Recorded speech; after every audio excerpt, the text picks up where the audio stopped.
of Namibia to the best of my ability.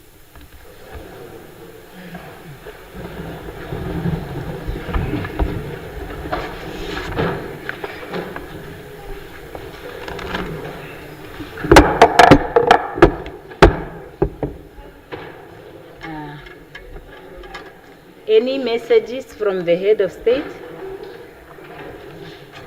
Yes, Right Honorable Prime Minister. Thank you. Good afternoon, Honorable Speaker and Yes. Honorable members. Just a short one, very short one. As is well known, the priorities of NDP 6, agriculture, sports, youth empowerment, creative industry, better education and training, better health and social welfare, land, housing, and sanitation. And to the latter, as is also known, we have enablers, one of which is water. Honorable Speaker, honorable members, in the past few weeks, Her Excellency has directed on sanitation and housing to be considered to be declared as emergency.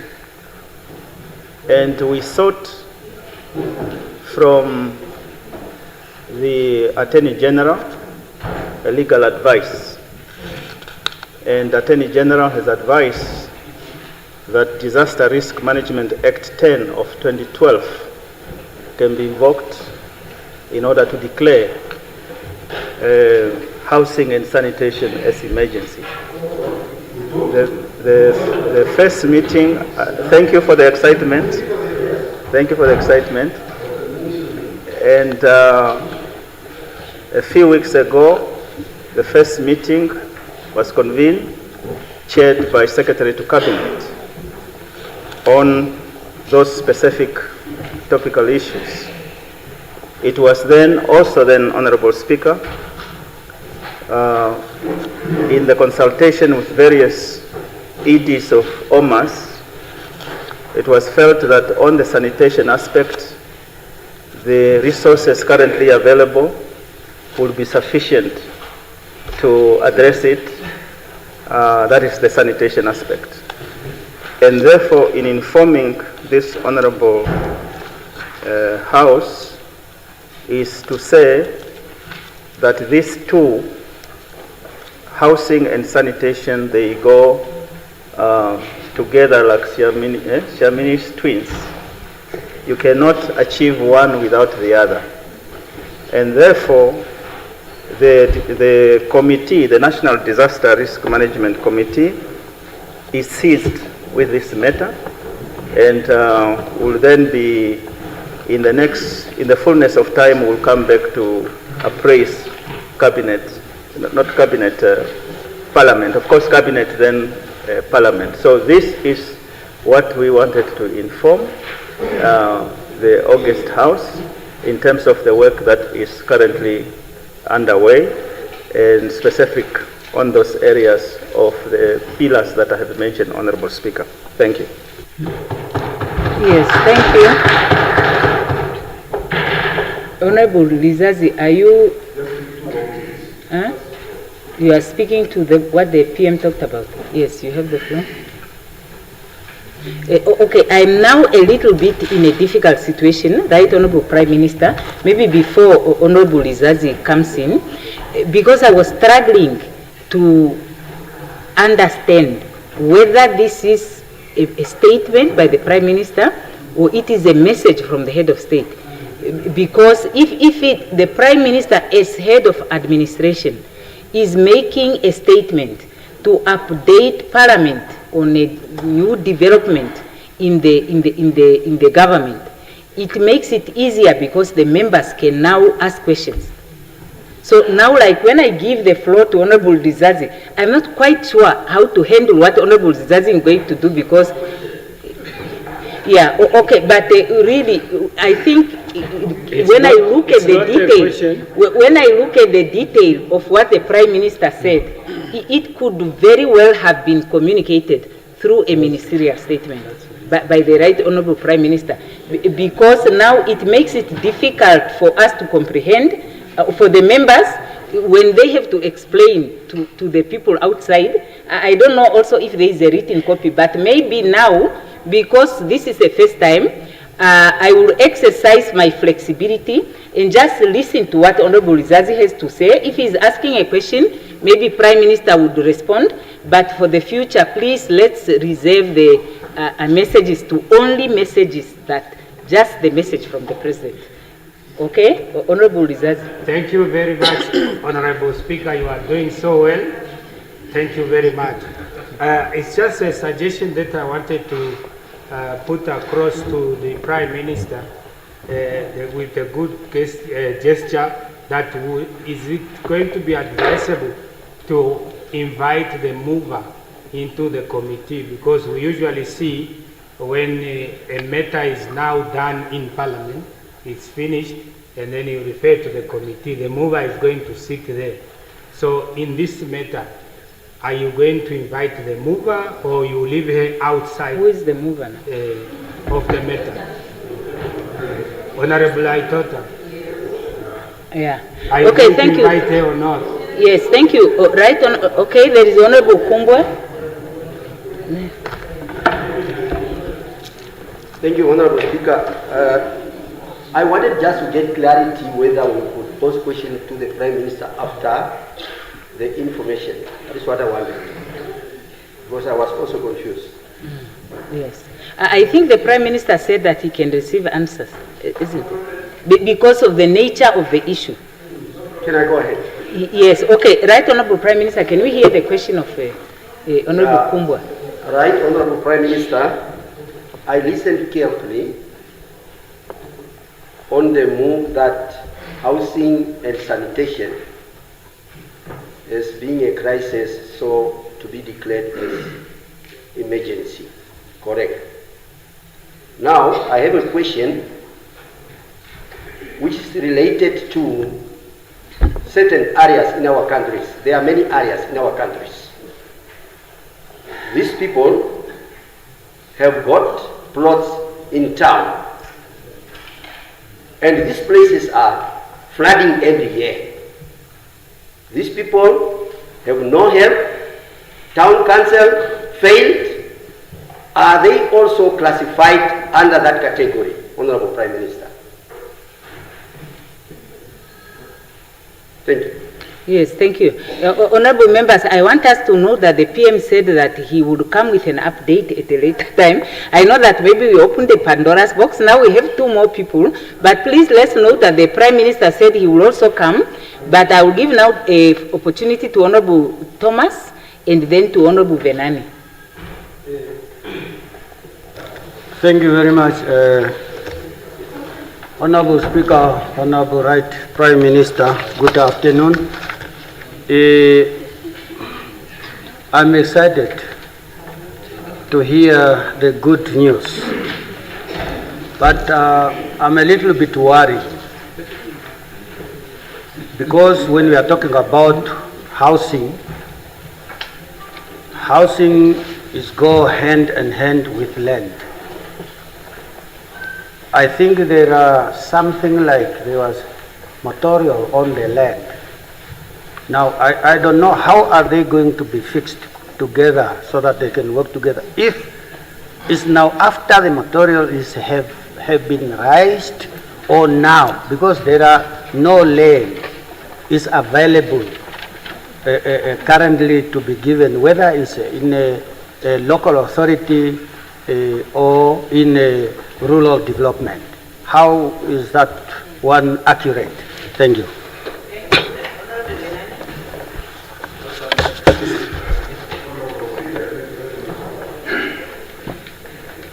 For the opportunity to ask one or two questions to the Right Honorable Prime Minister, Munaina. Right Honorable Prime Minister, on the question of housing, we know you don't have money. The country does not have resources. Even if we declare housing a crisis in the absence of money, that backlog would not be addressed. But on the question of sanitation, others are saying there is a motion on the floor. In fact, there is an approved motion on sanitation that was investigated during the 7th Parliament that I moved. How much money, in terms of dollar, has this emergency plan allocated for sanitation? And which areas, in your view, would be targeted first, your first 3 priorities? Because if you are saying you are moving money from the emergency fund and you are bringing it to sanitation, we have been saying that. So I just really want to know, how do you want to do this emergency plan to make available toilets for our families? The party I lead has a policy of 1 family, 1 toilet. I'm sure you took it from there. But be that as it may, how are we going to cover it? And lastly, Right Honorable Prime Minister, as you are bringing a message from the heads of state, we also have a motion on this House that said, let's declare unemployment, in particular youth unemployment, as emergency. The AU report has flagged out Namibia's unemployment situation as a security risk situation. When is the government or cabinet, in your view, going to consider youth unemployment in particular a crisis, so that we start putting emergency measures so that we avert the security crisis being pinpointed in various international global reports? Thank you.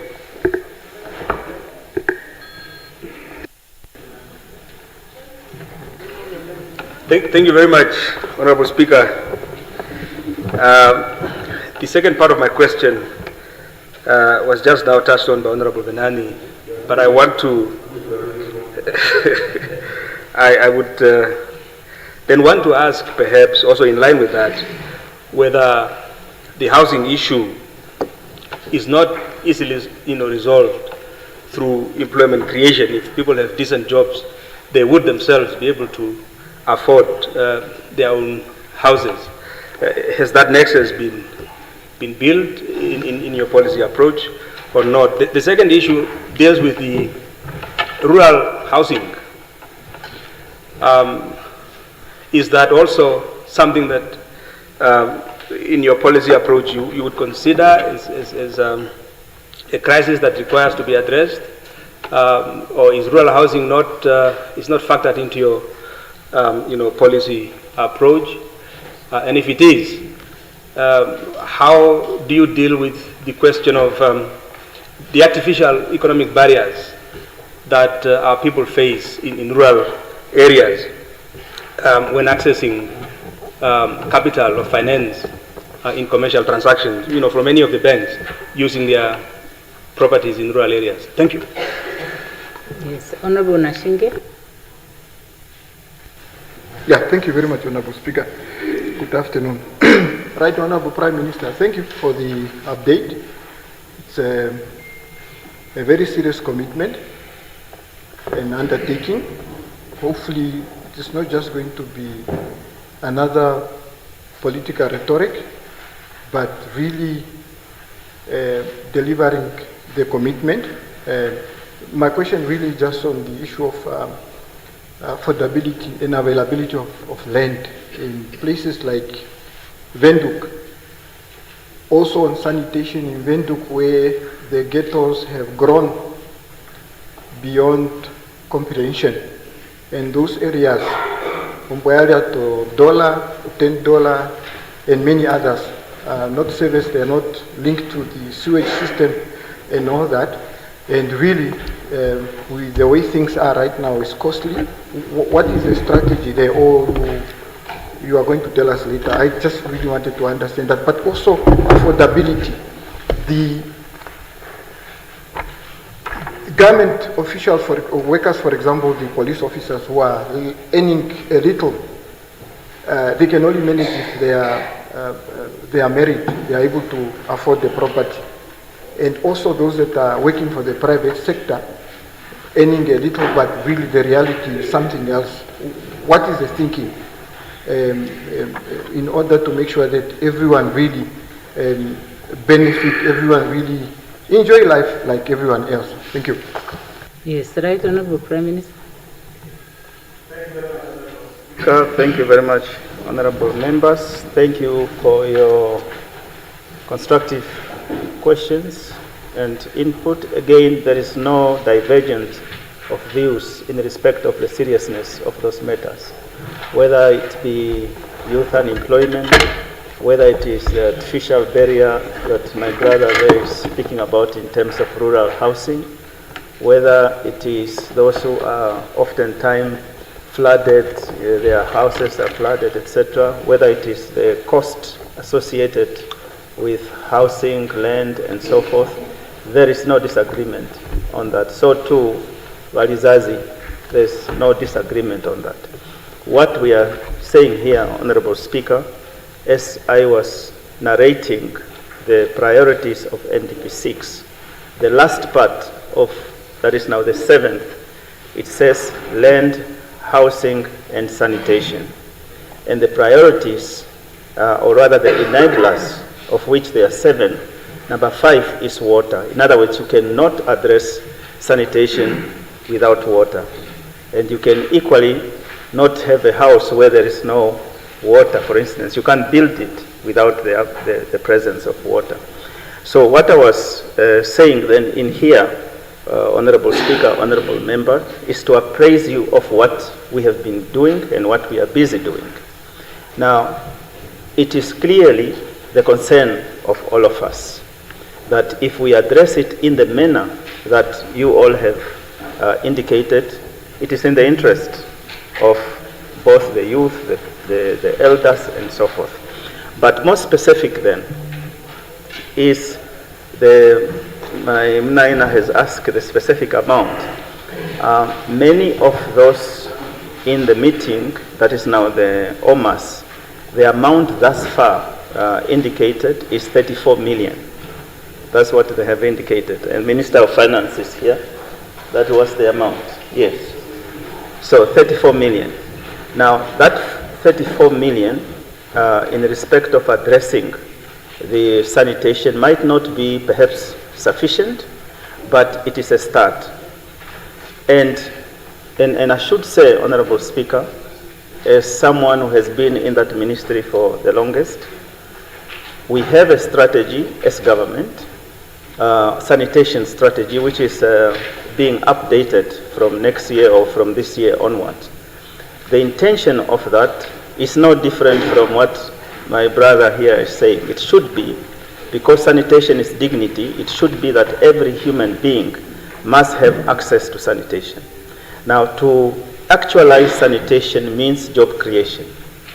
And that would also then involve many young people from benefiting. In other words, they will benefit if they are afforded the opportunity to ensure that they construct, for example, all these sanitation facilities, be it at the schools, be it in the villages, etc. So the same goes for housing. Housing in terms of the actual amount will come, but there are various innovative technologies that we are looking at in terms of rolling out housing across the country. So that too has a potential of job creation, as Honorable Karonda has indicated. So once again, Honorable Speaker, Honorable Members, this was to appraise you. In the fullness of time, we will be able to inform the National Assembly as well as the entire country what it is that we are doing and we need to do. But suffice is to say, Her Excellency has taken specific interest in seeing agency in this space, both for housing and sanitation. And we have then been instructed to do exactly that, and I thought it would be helpful for context so that we know what is happening. And again, if there are additional ideas or suggestions that can be made in the process of implementation, let's talk to one another, because sanitation is dignity, sanitation is national interest. Thank you very much, Honorable Speaker. Yeah, okay. Maybe we can get Honorable Kambala and others. They can give ideas, even Honorable Lukato. Yeah, so yes, it is a labor intensive is what we want to see happening in terms of rolling it out. If every Namibian in 121 constituencies can have access to sanitation, I think we would have done well in the interest of Namibians. Yes, thank you. Any petitions? Reports of standing or select committees? Other reports and papers? Other reports and papers? Honorable Lukato? Lots of questions. No, it's other reports and papers first. Oh, no, okay, still coming. Oh, okay. Yes. Notices of questions. Yeah, orally at the end. Yeah. Now, Honorable Lukato, is your question written? I don't see you on the list. I think you didn't press anymore. Okay. You have a written question, notice of a question.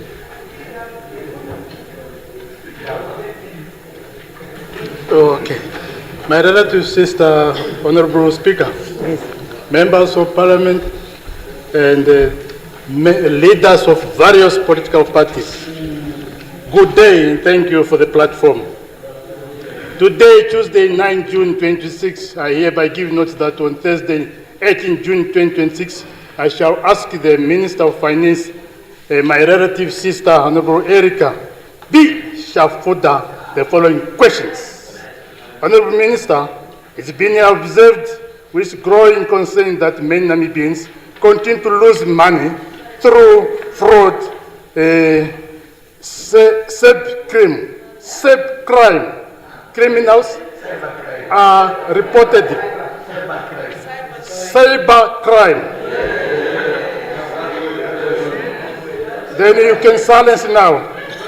Criminals are reportedly giving unauthorized access to bank accounts and stealing funds from ordinary citizens who hold salary, saving and investment accounts with commercial banks such as FNB, Namibia, Standard Bank, Namibia, Nedbank, Namibia, Bank Windhoek, Nampost Saving Bank, and other financial institutions. In many cases, these scams are facilitated through mobile communication platforms and the SIM card relative fraud involving mobile network operations.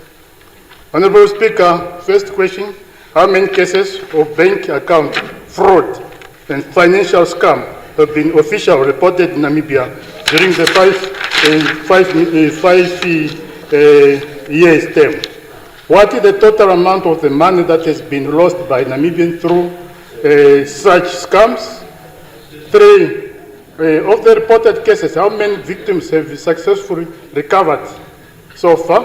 4, has the Ministry of Finance, together with the Bank of Namibia, the Minister of Information and Communication Technology, Commission on Banks, MTC, Telecom Namibia, and other relevant, has already started there to manage. Number 5, if such consultation have been taken place, what specific measures have been agreed upon and implemented? Number 6, has the ministry considered introducing national deposit protection so far? Now, the last, would the ministry consider requiring commercial banks to provide insurance coverage on fraud or protection guarantees for customers so that victims can prove fraud can be traced? The last one, Honorable Minister, what additional measure? Honorable Member, time is up. Yes. Table the question.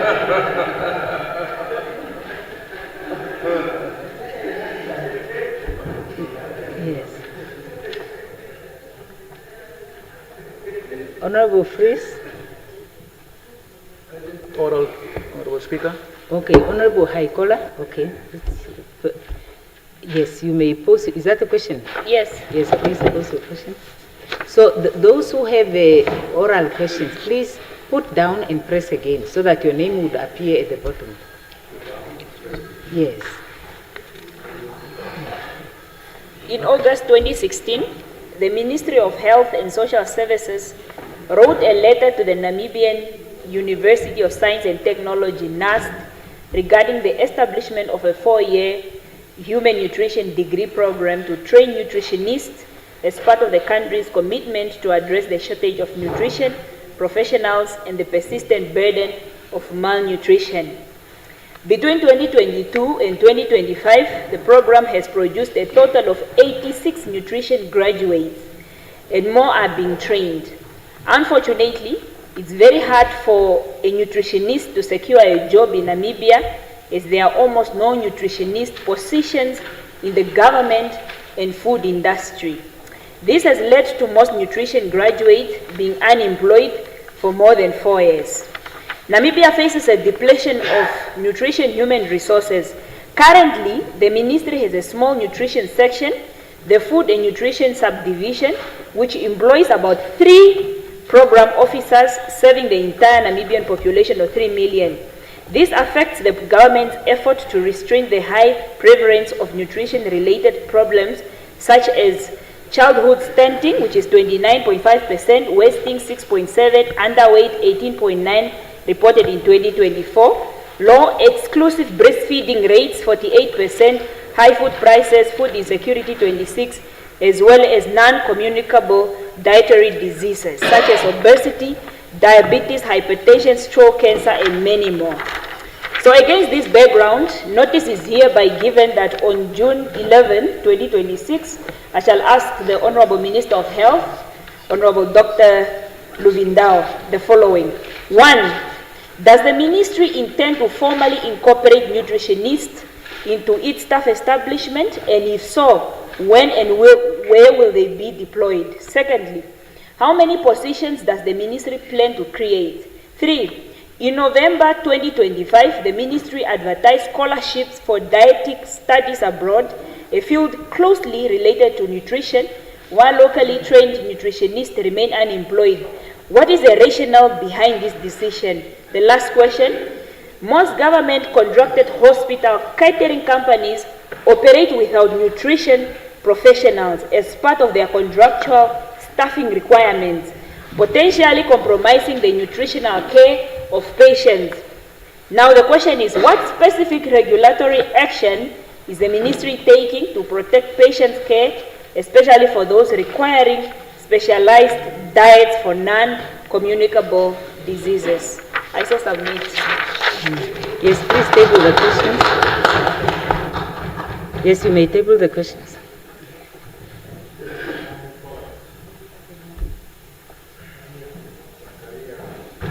Yes. Honorable Echo.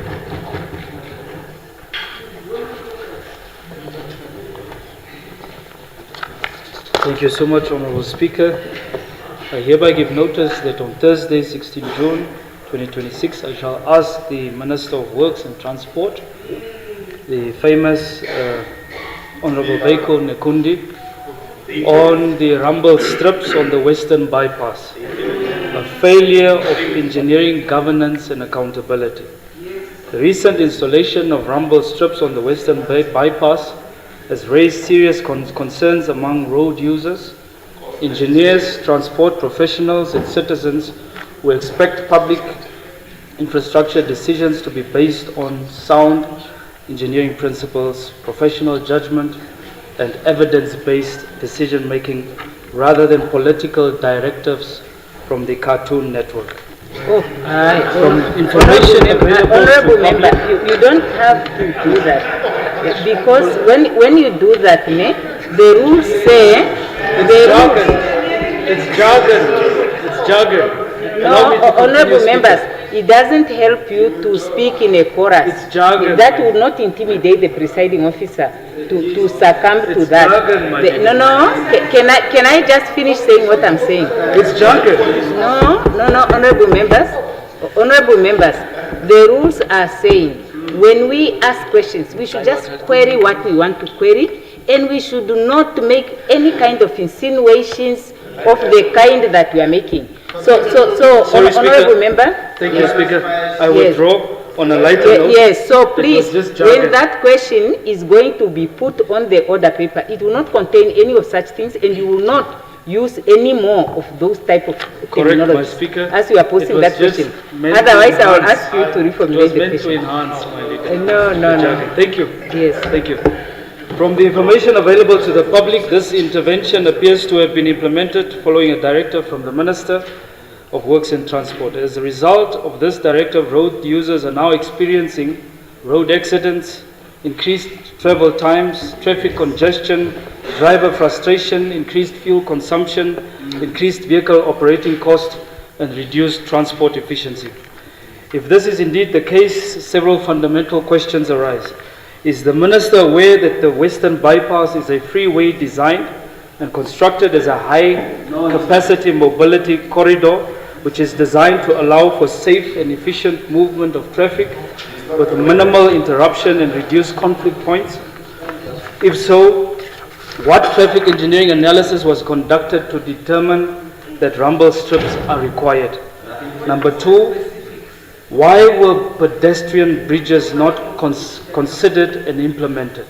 The Roads Authority was established by law to manage Namibia's national road network through qualified engineers, planners, transport, economists, and technical specialists. If ministers begin to prescribe engineering solutions, one must legitimately ask, why is it that the Roads Authority and their technical expertise, which is available, was not consulted? The third one and the final one, second last one, the Roads Authority has a responsibility to ensure that decisions are made or taken in accordance with the legislation, engineering principles, sound governance, and long-term interest of the nation. Did the Minister consult the board regarding the decision? Has the Minister consulted the CEO, who has the responsibility to protect the technical mandate of the Roads Authority?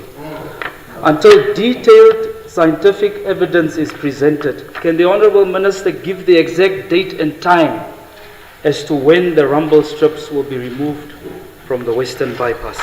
I so submit. You may table the question.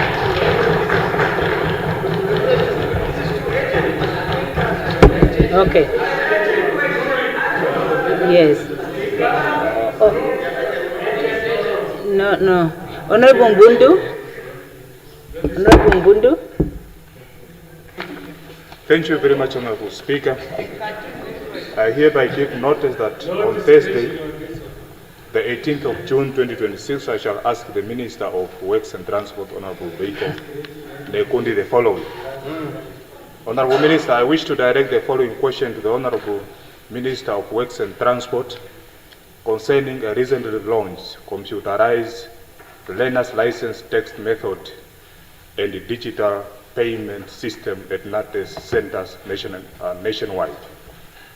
While the modernization of public service is welcomed development, concern has been raised regarding the readiness of all citizens to adapt to a full computerized system when Namibia's, particularly elderly persons, individuals with limited computer literacy, persons with a disability, and residents of remote areas may face challenge in accessing or navigating the new system.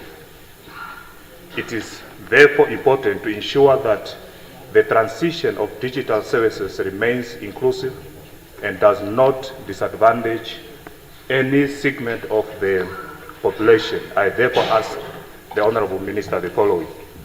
Number one, will NATES Centre provide training, orientation or session or on-site site assistance to first-time user of computerized learner's license text system?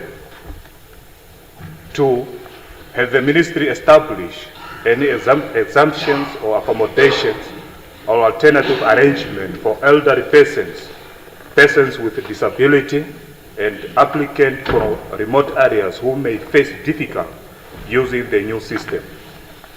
Question three, on what date does the ministry intend to make the computerizing system, a digital booking system mandatory across the country? 4, will existing manual learners license testing and booking system remain available during the transition period? And if so, how long? Final, has the ministry considered allowing both the current system and the new computerized system to operate in a parallel for extended period, including up to 5 years,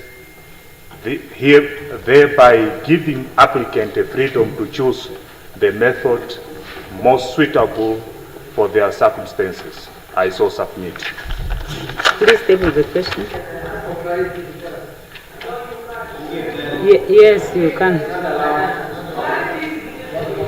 Yes, no, the Honorable Minister may, so you are okay. Otherwise, you can ask for clarity. Yes, you can. No.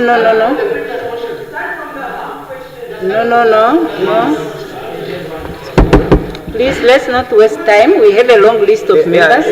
Yes. I believe the question is asked in good faith, that I must respond in a good context. I think that's the reason. So I just want to get clarification from you. When you refer to the disability, what do you refer to as a challenge possibly? So that I prepare. Is it maybe blind or armed? I just want to appreciate what do you mean, so that we have an understanding what you mean.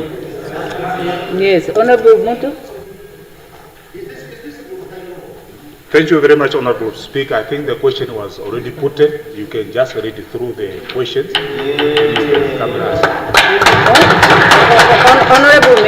Honorable member, that was declining now to. Honorable members, can you stop interrupting? The rule says when the presiding officer rises, there will be silence in the House. Silence. Yes. So I just want to say to the honorable member that if the member asks a question and the member to whom the question is put says they have no clarity and they are seeking for clarity, and the member posing the question declines to provide the clarity, then it becomes difficult for the presiding officer to require that member to answer, especially if the honorable member was to try and put up a follow-up question to seek for clarity. I would say no, because we were also asked to clarify. So I just want to clarify that part. Honorable Mbinge Sheundo. It says when the presiding officer makes a ruling, it must be complied with. When you are asked to clarify your point, you must rule according to the rules, yes, not from without. Yeah, honorable member, can you please proceed? Yes. I hereby give notice that on Thursday, the 18th of June 2026, I shall ask the Minister in Presidency, Honorable Dr. Charles Mvita, the following. The State of the Region addresses were established to provide the Namibian people with a transparent account of progress made in advancing development and improving the quality of life in our regions. However, they have increasingly become platform for announcing ambitious projects without a corresponding mechanisms to measure delivery, evaluate impact, or hold implementing authorities accountable. Year after year, citizens hear promises of roads, schools, clinics, water infrastructure, and employment opportunities. Yet many communities continue to face the same development challenges. I therefore wish to ask the following questions. Does the Presidency maintain a formal monitoring and evaluation framework to assess the implementation of commitments announced during the State of Region address, and if not, why not? Given the frequent qualified audit opinions and financial management concerns raised by the Audit General in several regional councils, what measures has the Presidency taken to ensure that public funds allocated to announced projects are efficiently managed? Can the Honorable Minister clarify the respective role of regional governors and regional councils in reporting on projects announced during the State of Region addresses? How does the Presidency measure the socio-economic impact of projects announced in the State of the Region addresses, particularly regarding employment, water access, healthcare, and rural development? Can the Minister indicate What percentage of projects announced during the previous cycle of State of the Region addresses have reached full operational status and are currently delivering service to the public? I so submit, Honorable Speaker. Yes, please table the questions. Honorable Member.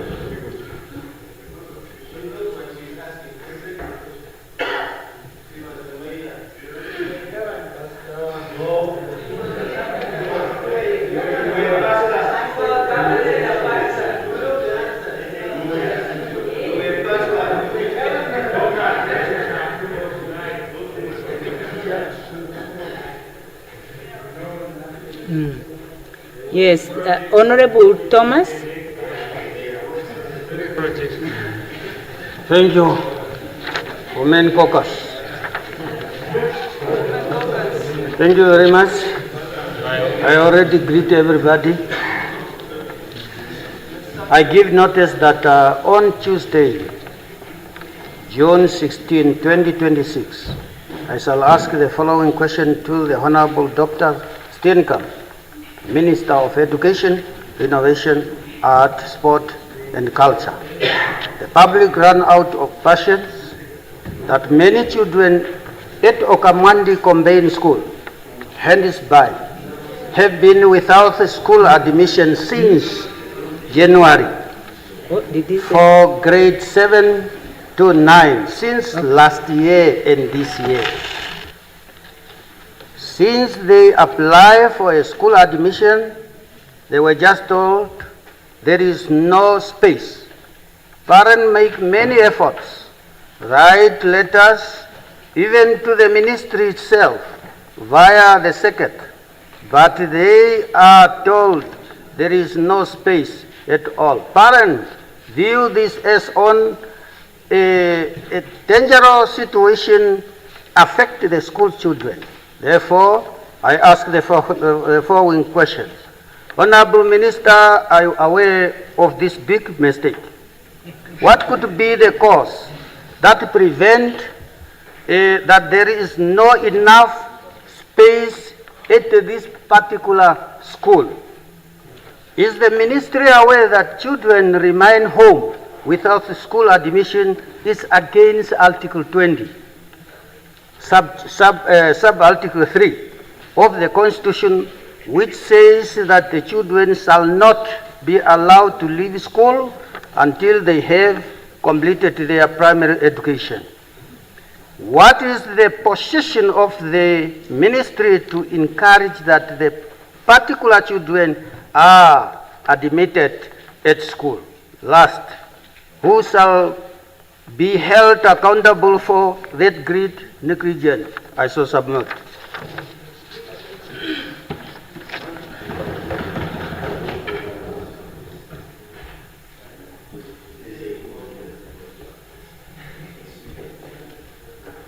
Yes, the last one is Honorable Kumbwa. Now, under these questions, time is up for written questions. Thank you, Honorable Speaker. Currently, in Mukwe constituency at Mahango Game Park, there is a renovation for the game park fence.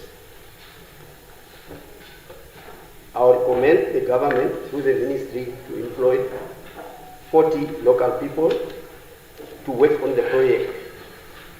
And it's a project by the ministry. However, it is reported the following. These people who are working at the project are being transported by a trailer that is pulled by a Land Cruiser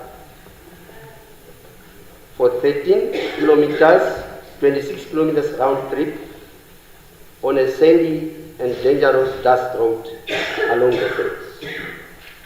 They have been transported in this manner from January up to 3 June. When they ask why this kind of transporting, they are threatened either to leave the job or to adhere to the transportation on the train. Further, which means this is a violation of both the Traffic Transport Act and also Article 8 of the Namibian Constitution under Section 2B. Which says no person shall be subject to torture or to cruel, inhuman or degrading treatment or punishment. Furthermore, Honorable Speaker, these people are not, none of them is registered with Social Security according to Act 34 of 1994, so that they cater for incidental matters. Now, this problem is inhuman, and I ask the Minister whether she is aware of this problem and what amicable solution towards these people, towards their health, and how should it satisfy the government of the day that things are going well at that side. I so submit, Honorable Speaker. Yes, please table the questions.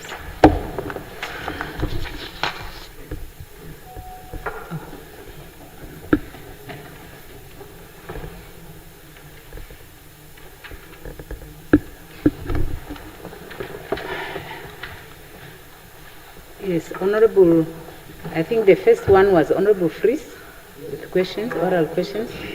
Yes, I said that the time is up for the notice of questions. We have now spent more than 20 minutes. Huh? Huh? The rules on the notice of questions doesn't get our questions. No, it gives the power to the presiding officer to keep the questions. Based on what? Under Rule 8, and the presiding officer has announced the time limit. The presiding officer has announced the time limit for those items that are not kept in the rules. Honorable Speaker, Rule 8 is quite clear. The Speaker needs to provide us with reasons as to why you're keeping that. No. Not just And they must be reasonable. Yes. saying that. Honorable member, Honorable member, what you are doing now is you are just arguing with the presiding officer. No. I have provided already. We have been implementing it already for months. Yes. So, Honorable Fries, you have the floor.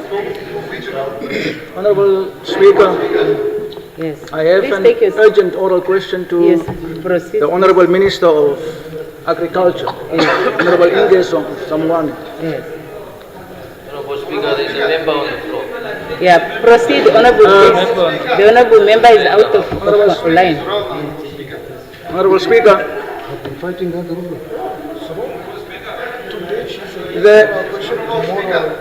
Honorable Speaker, there is a point of order. No, it's out of order. The member refuses to leave the floor. The rules are saying when the presiding officer asks a member to leave the floor, they must take their seat. It's your member. It's your member, Honorable Nashinge. It's your member.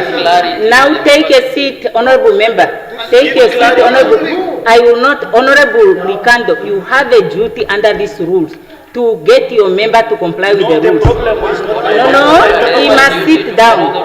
He must sit down. I will not hear him for as long as he does not respect the authority of the chair. I will not hear him for as long as he does not respect the authority of the chair. Honorable Fries has the floor. He has the floor. Honorable Fries. Take your seat, Honorable member.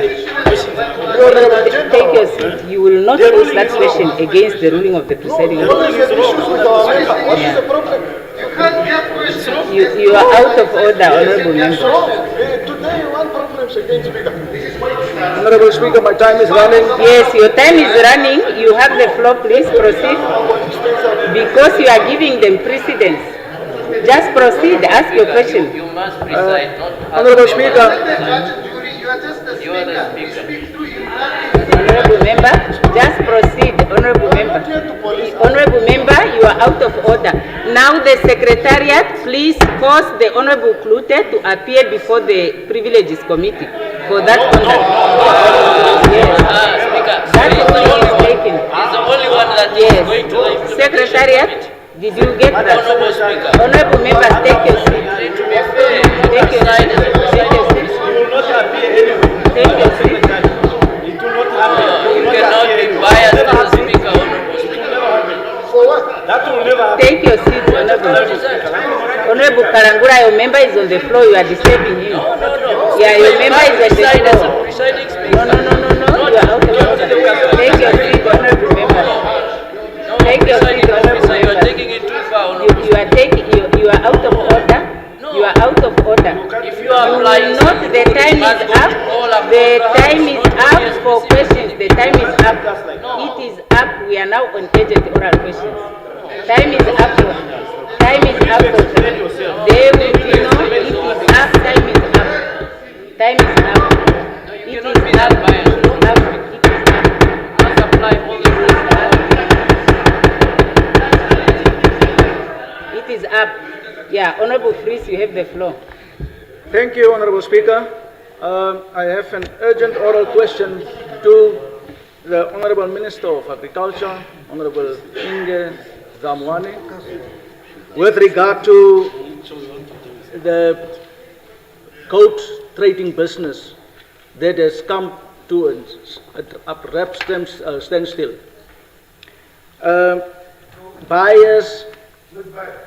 Buyers and exporters of goats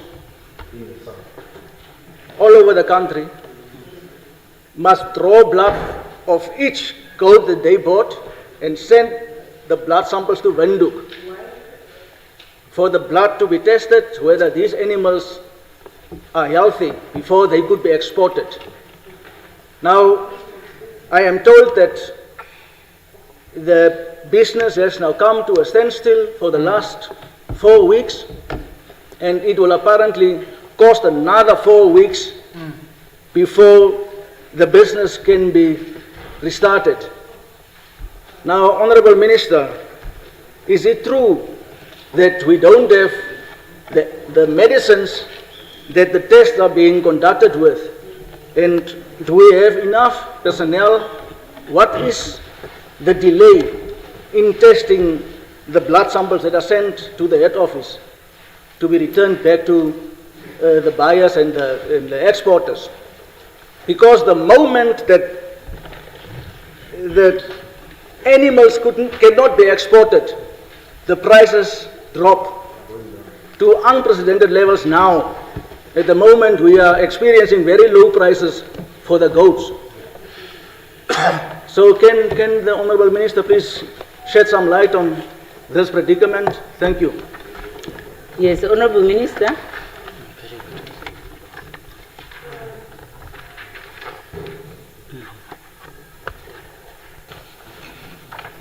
Thank you, Honorable Speaker. Thank you, Honorable Member, for the question.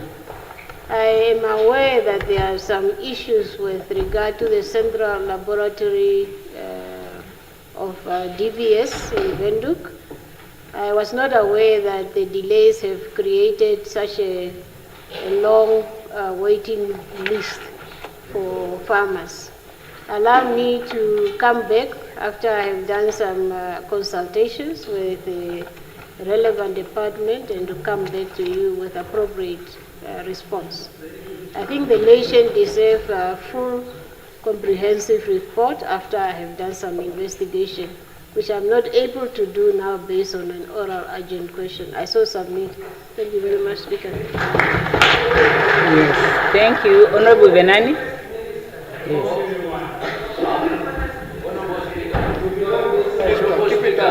I also pressed for an urgent oral question, and I was after Honorable Prince. Yes, Honorable Member, Honorable Venani, I got to Honorable Venani's attention, please. All right, sir. Speaker, under the rules that is guiding urgent oral question, I'd like to pose a question to the Right Honorable Prime Minister. Right Honorable Prime Minister, the first question that I want to ask you is that, are you in charge of the administration of this country or not? if indeed you are in charge, that I believe you are supposed to be in charge constitutionally and otherwise, a former Deputy Minister of Finance, former past acting CEO of NAMCO, Maureen Hinder, has aired an opinion, an adverse opinion on the license, on the oil license of Vitol. She is not someone without knowledge. She is someone who's directly coming from NAMCO, saying that our country's security, oil security, is under threat because NAMCO has been bypassed. I was waiting calmly, and this is why I'm asking this question, whether you are in charge. Because I was waiting for a Prime Minister, head of government business, coming to this house, indicted by a former CEO of NAMCO, and you are not telling us anything about what is happening with the Vitol license in NAMCO. Prime Minister, tell us, is it true what she's saying? Why is NAMCO bypassed? We have built those oil storage facilities at exorbitant amounts. Money the money were increased. You were not here. We were fighting these people when the money were increased. Now the Prime Minister comes here, nice suited like Honorable Benami, Munaina, you are not telling us. If you are in charge, tell us what is happening. Prime Minister. Can I? Thank you very much. Thank you very much, Munaina, for the question. And thank you also for the interest that you have expressed in the matter, a matter that is of national interest equally. Yes, I have seen the view of Comrade Maureen, and she also shared same with me. Am I in charge? Yes, I'm in charge. And does the ministry responsible has a minister in charge? Yes. Has a minister in charge? Where is he? He's around. So I think the honorable member, the matter under discussion is not one that is either you or me or you versus me or that side versus us. This is a matter that requires a national conversation. This is a matter that all of us must be able to address soberly. Now, you'd agree that we put Honorable Maureen, also she was acting there, so clearly she would know more about it. And I think you would also agree in respect of the normal corporate governance of that organization, there are certain things that already are taking place there. And Cabinet is also aware of the matter, and we have had a conversation on that same matter. Now, for me to answer beyond the details of your question, because your question is whether I'm in charge, yes. Whether the minister is in charge, yes. Now, whether I think today is today I put on the group, isn't it? On our group today, in respect of the measures that were approved by NACC, the National Competition Commission, of which Vitol is one. I think you saw me putting it there. So Honorable Munaina, certainly from that position, let me say that today is Tuesday. I think if honorable member can put in writing beyond what you have said, and then I'll be able to give you a more conclusive. No, I mean, look.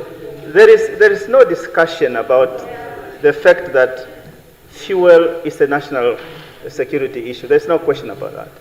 But let's not put emotions to it. No. Look, it is not about the manner in which we want to characterize it.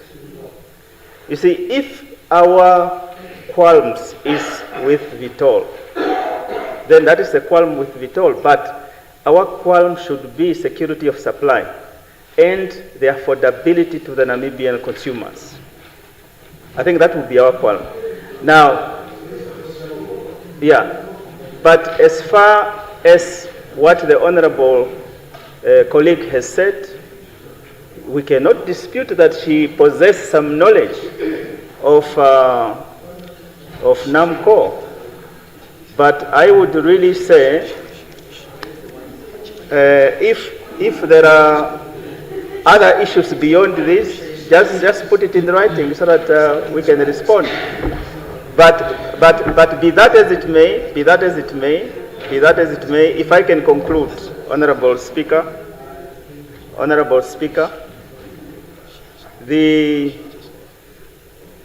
because there are so many conversations that we are having in respect of that subject matter, and I wouldn't want to go too much into it. But what I would say is we must do everything to ensure that Namibians are getting fuel that is affordable and that Namibians are secured in terms of that fuel supply, and that if there are issues that impede that process, let's converse. So, Honorable Speaker, there's a follow-up. Which one? Honorable member? Yeah, of course. Well, of course. Honorable members, you cannot engage with the Prime Minister on the floor. Yeah, I wanted to say, okay, Honorable Prime Minister, if you are done, I wanted to say now that we only have 5 minutes to go with urgent oral questions, so we can spend that time and break after that. That is the first point that I wanted to make. The second one is to say the Prime Minister has advised Honorable Venani to put the question in writing. So I think that settles the matter. I cannot allow further follow-up questions because the PM has responded. Honorable Minister, Honorable Venani, please assist. It doesn't help me to give you the floor to ask a question when the PM said he would want to have the question in writing so that he can go and follow up and answer. Please, you are senior member, Honorable, assist me. Yeah, Honorable members, I now want to ask, I have about 7 people on the list. Are all the 7 members wanting to ask urgent oral questions, or are some wanting to raise other issues? Yeah, those who are not asking urgent oral questions, can you switch off, please, so that I'm able to see who to call upon next for an urgent oral question? So it means everybody wants urgent oral question. Okay, so Honorable Krute. Speaker, I want to ask urgent oral question to the Honorable Minister of Mirt. Hey. I'm speaking through the speaker, not through you. You are not the speaker. Honorable Speaker, can I be protected? Would you like the protection of this chair? Yes, please. But you disrespect the chair in a gross manner. Honorable Speaker, I apologize. Okay. That takes a great person to do that. Apologies accepted. Yeah. So I just wanted to ask the Honorable Minister of Mirt, in relation to the xenophobic attacks in South Africa, where most countries are already flying out their citizens, and some countries have even buried some of their citizens, like in Mozambique. And there have been deadlines being given up until the 30th of June for people to leave South Africa. And when I read the newspapers, the only indication that I saw from the Ministry of International Relations was saying that our citizens in South Africa need to remain vigilant. Just wanted to find out from the ministry, do you have an evacuation plan in place, and is there a budget also in case before 30th of June, and when that comes, what will happen? Thank you. Very good. Minister, Smith.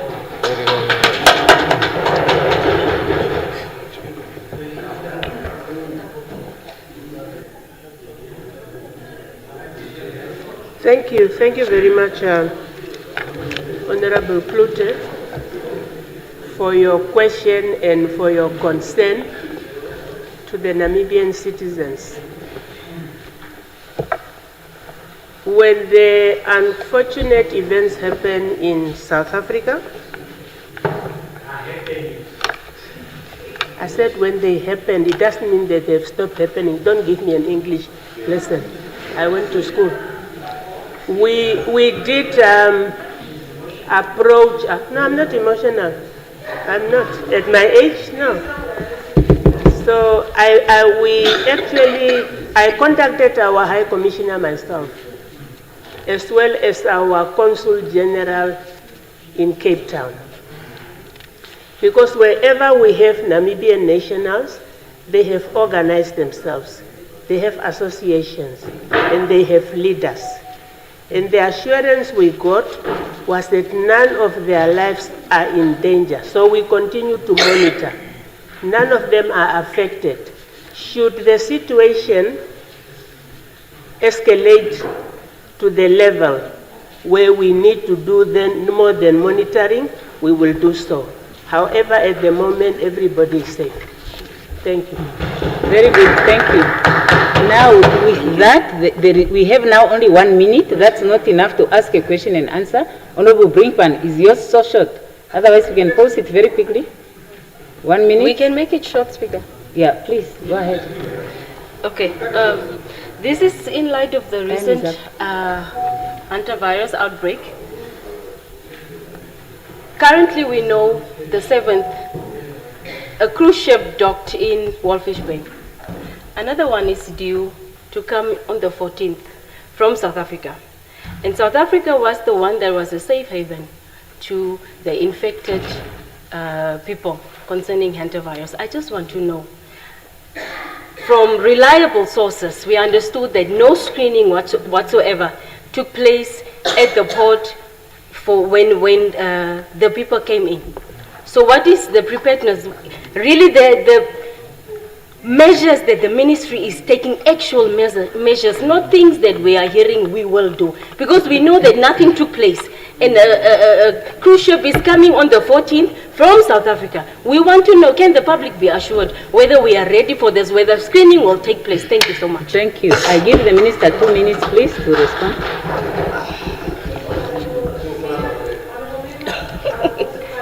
Very brief. So we do have a surveillance team all across the country that is charged with these particular efforts.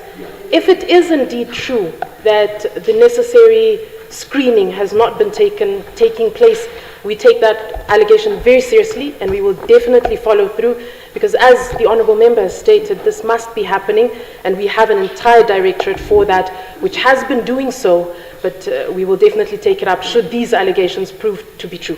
Thank you. Yes, thank you. Now we rise until 16 hours.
We proceed with notices of motions.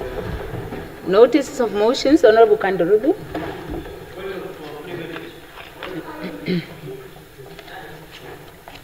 I was elected to be here,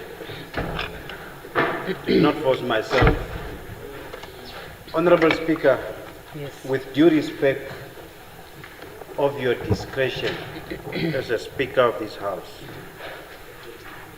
will you please humbly relax your rule of one question per member and maybe make one written and one oral, because it doesn't serve any purpose now. It defeats the purpose of that point on the agenda of this August House. I so submit. Thank you. Thank you, Honorable Kandarudu. Yes, Honorable Kandarudu. I just wanted to say, if I had that flexibility, I would consider to exercise that flexibility. I'm not saying I was going to increase. I'm saying if I had the discretion. But the general principle of law says a person cannot exercise a power they don't have.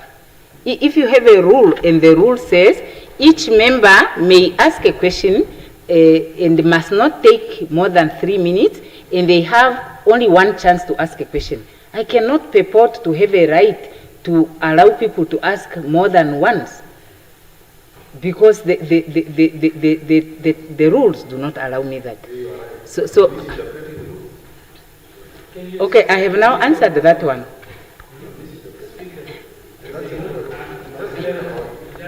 No, I have now made that ruling, but you can help me at the standing committee, you can make a submission, and let's discuss these issues. And that's what I keep saying. The honorable members are not left to the mercy of the presiding officer. So if really there is a concern that the presiding officer is misunderstanding something, we can discuss it orderly at another platform. What is not allowed is to argue about a ruling in the chamber, because that creates a situation of disorderliness. Now may we please proceed with a notice of motions. I have now Honorable Thomas. I have a list. Press the button, Honorable Venani. Thank you very much. Honorable Speaker, honorable members. On Tuesday, June 16, 2026, I shall move that this August House discuss, investigate, recommend reinstating the afternoon classes in public school to realize the shortcoming and to access flexibility in education and learner system. Afternoon class will open door for working adult teachers, shop assistants, security guard, school dropout, and the parents who can study after work. It means a 16 years old dropout, school dropout, or 40 years old doesn't be left out. More qualification means better job, better development, better education, and the higher income later will improve. It will make education work for those public schools to provide employment to the thousands unemployed teachers in this country, and it will create more space for more learners who fail to obtain admission every year in Namibia. I so move. Yes, please table the motion, honorable member.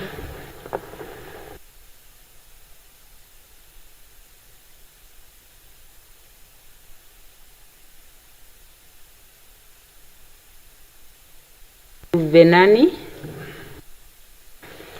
Honorable Speaker, honorable members, I hereby give notice that on the 16th of June the year of the Lord 2026, I shall move a motion that this august House debates the long-standing boundary dispute between Namibia and South Africa in relation to the Orange River boundary. That the House further notes that uncertainty persists regarding whether the international boundary lies along the northern high water mark of the Orange River or along the middle of the river in accordance with Namibia Constitution position. Therefore, call on this House for government to clarify Namibia's official position on the boundary and report to Parliament on measures being taken to resolve the matter, and ultimately that this matter be referred to the relevant Parliamentary Standing Committee for International Relations, Defence and Security for further investigation and report back. Honourable Speaker, I crave for your indulgence to do the same on the day of the Lord, the 16th June, the year of the Lord 2026.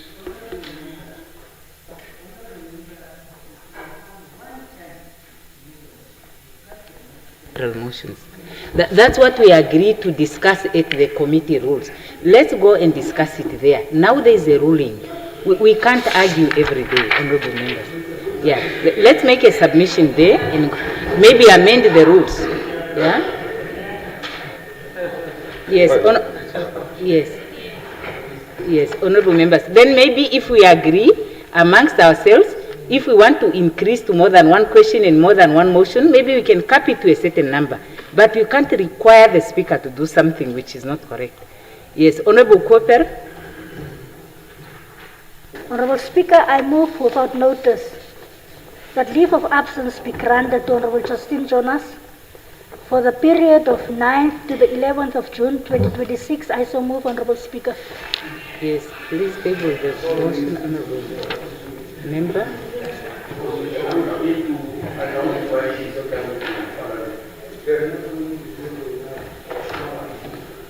Classified.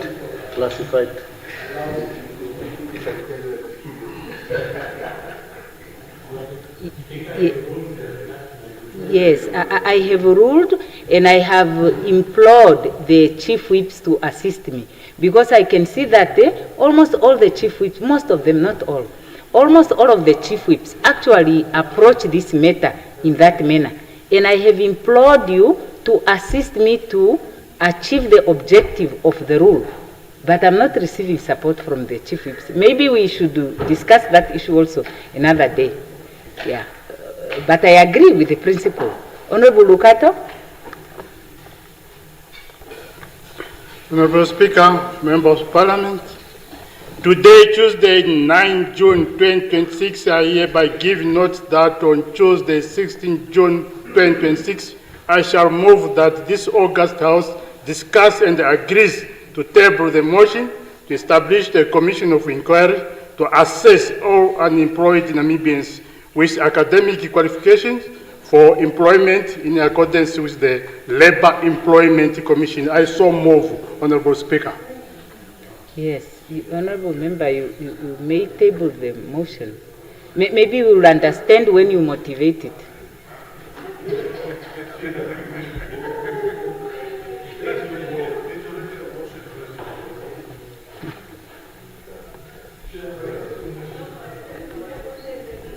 Yes, Honorable Echo. Speaker, I hereby give notice that Honorable Bernardus Clinton Swarboy will be on leave of absence due to medical reasons for an extended period of time in accordance with the standing rules. I so submit. Yes, okay, but leave be granted. Yes, yes, but at least I commend you because you explained why. You may table the motion. We wish him a speedy recovery. Yes, Honorable Hangula. Thank you, Honorable Speaker. I hereby move in terms of Rule 124H, read together with Rule 76(1)D and F of the Standing Rules, that Honorable Professor Dr. Job Ampanda be granted leave of absence from today, 9 of June 2026 until further notice. I so submit. On what account, Honorable Hangula?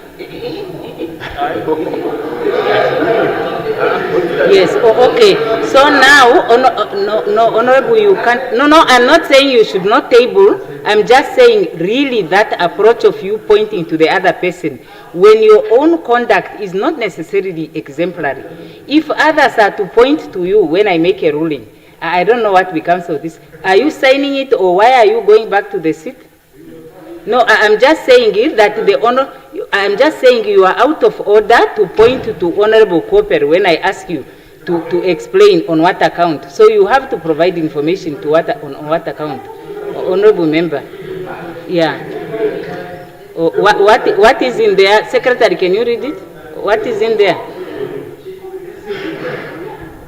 If it's in there, why haven't you read it?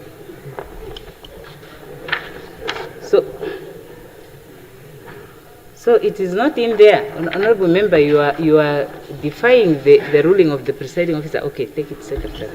Yeah, this is really just unfortunate. Yeah, not any ministerial statements?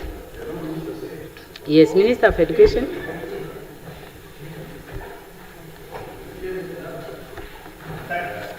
Thank you very much, Honorable Speaker.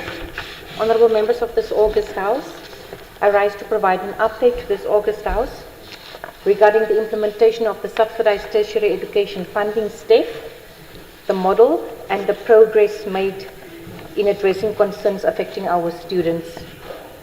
With respect to the delays in the disbursement of non-tuition allowances, I wish to put it to the August House that the STEF model represents a historic and far-reaching reform introduced under tight implementation timelines. I also wish to assure the honourable members that the challenges experienced by the students are recognised and are being actively addressed and continue to receive the urgent and full attention of the Ministry. While government have successfully ensured the subsidization of registration as well as tuition fees, the processing of the non-tuition payments only commenced in April this year, with the same time that the invoices were received from the higher education institutions. And as a response, mechanisms have since been strengthened to accelerate the verification as well as the payment processes, with the aim of finalizing the outstanding non-tuition allowances for qualifying continuing students by mid-July 2026.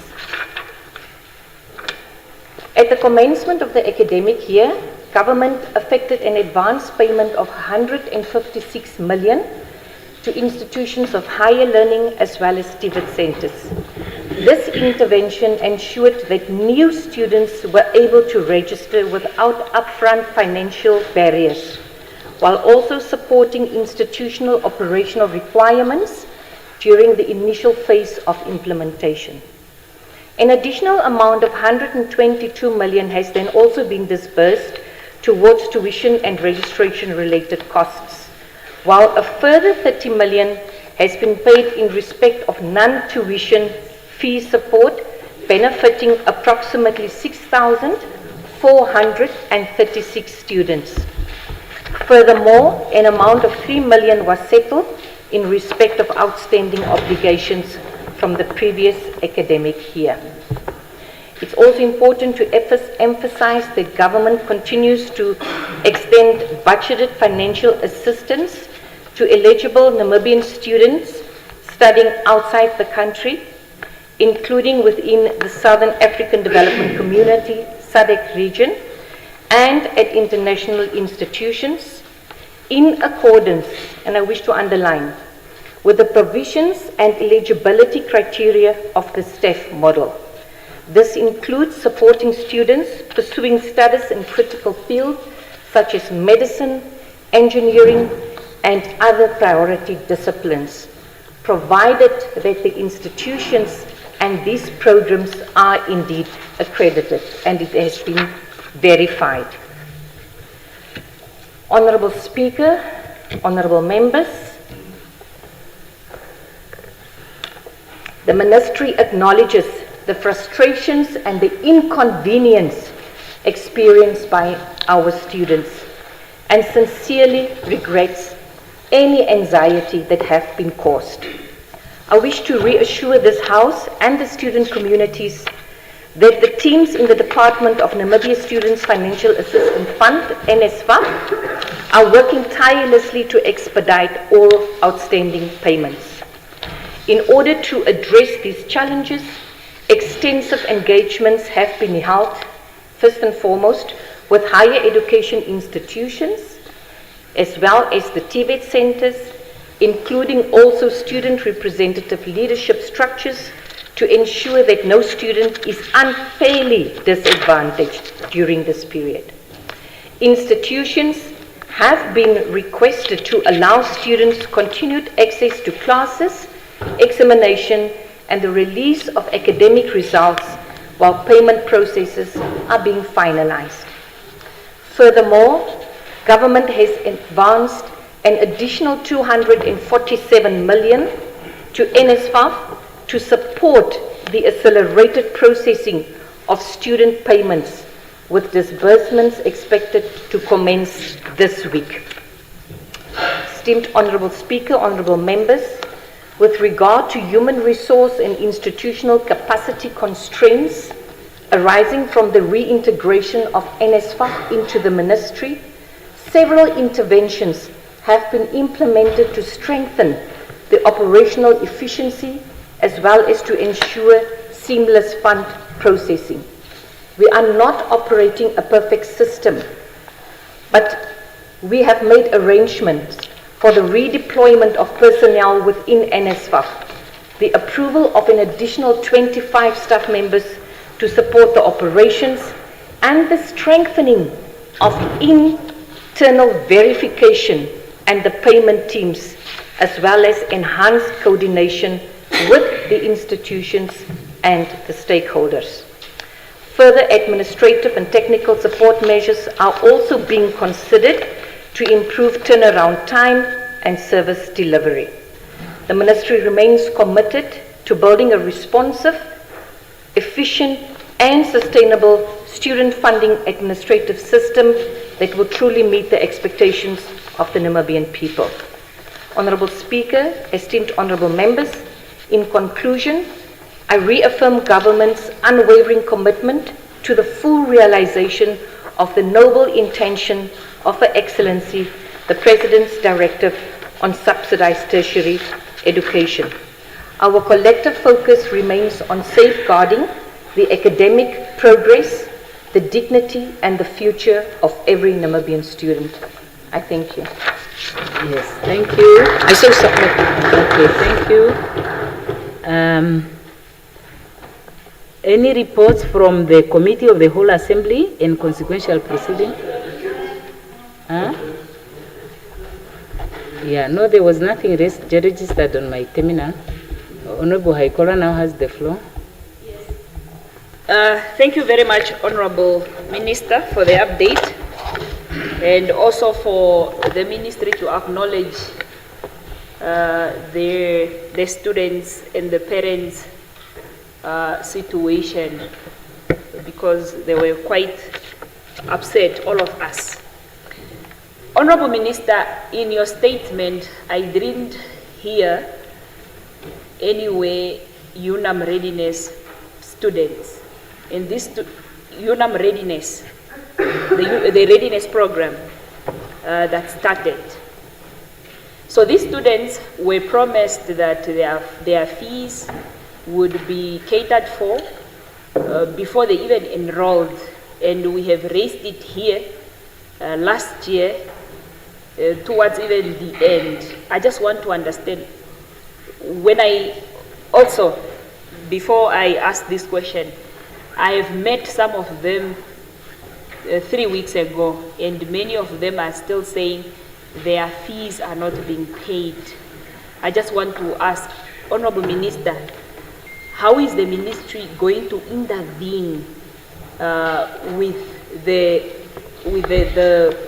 this subsidized education to help these students and the UNAM readiness program? Thank you so much. Yes, Honorable Kandorodo. Yeah, Thank you, Speaker. Thank you, Honorable Minister, for the statement. Mine is more on the mature age entry that are excluded from NASFAF benefits for the subsidies. All of them that have registered, that have applied and accepted through mature age, they have been excluded from the subsidy or from the free registration, free tuition, free everything, and also the exclusion of Belvedere University also from benefiting through this. Yes. Yes, Honorable Lucato. Honorable Speaker, thank you very much for the platform. I just want to pose a question to my relative sister, Honorable Minister.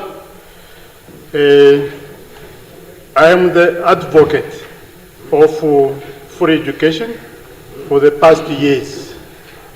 So I just want to find out from you that you say we need to come to the stationaries countrywide.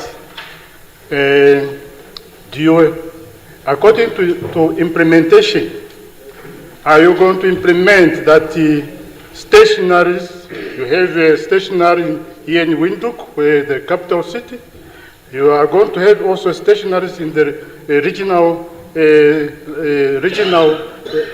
structures, and are you going also to have stationaries at the sectors and also to the schools?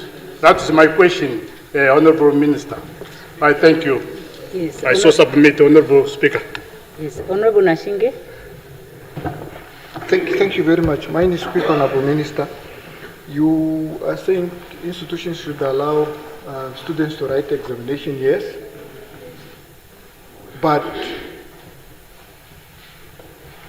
the ministry is taking long to give them their subsidy.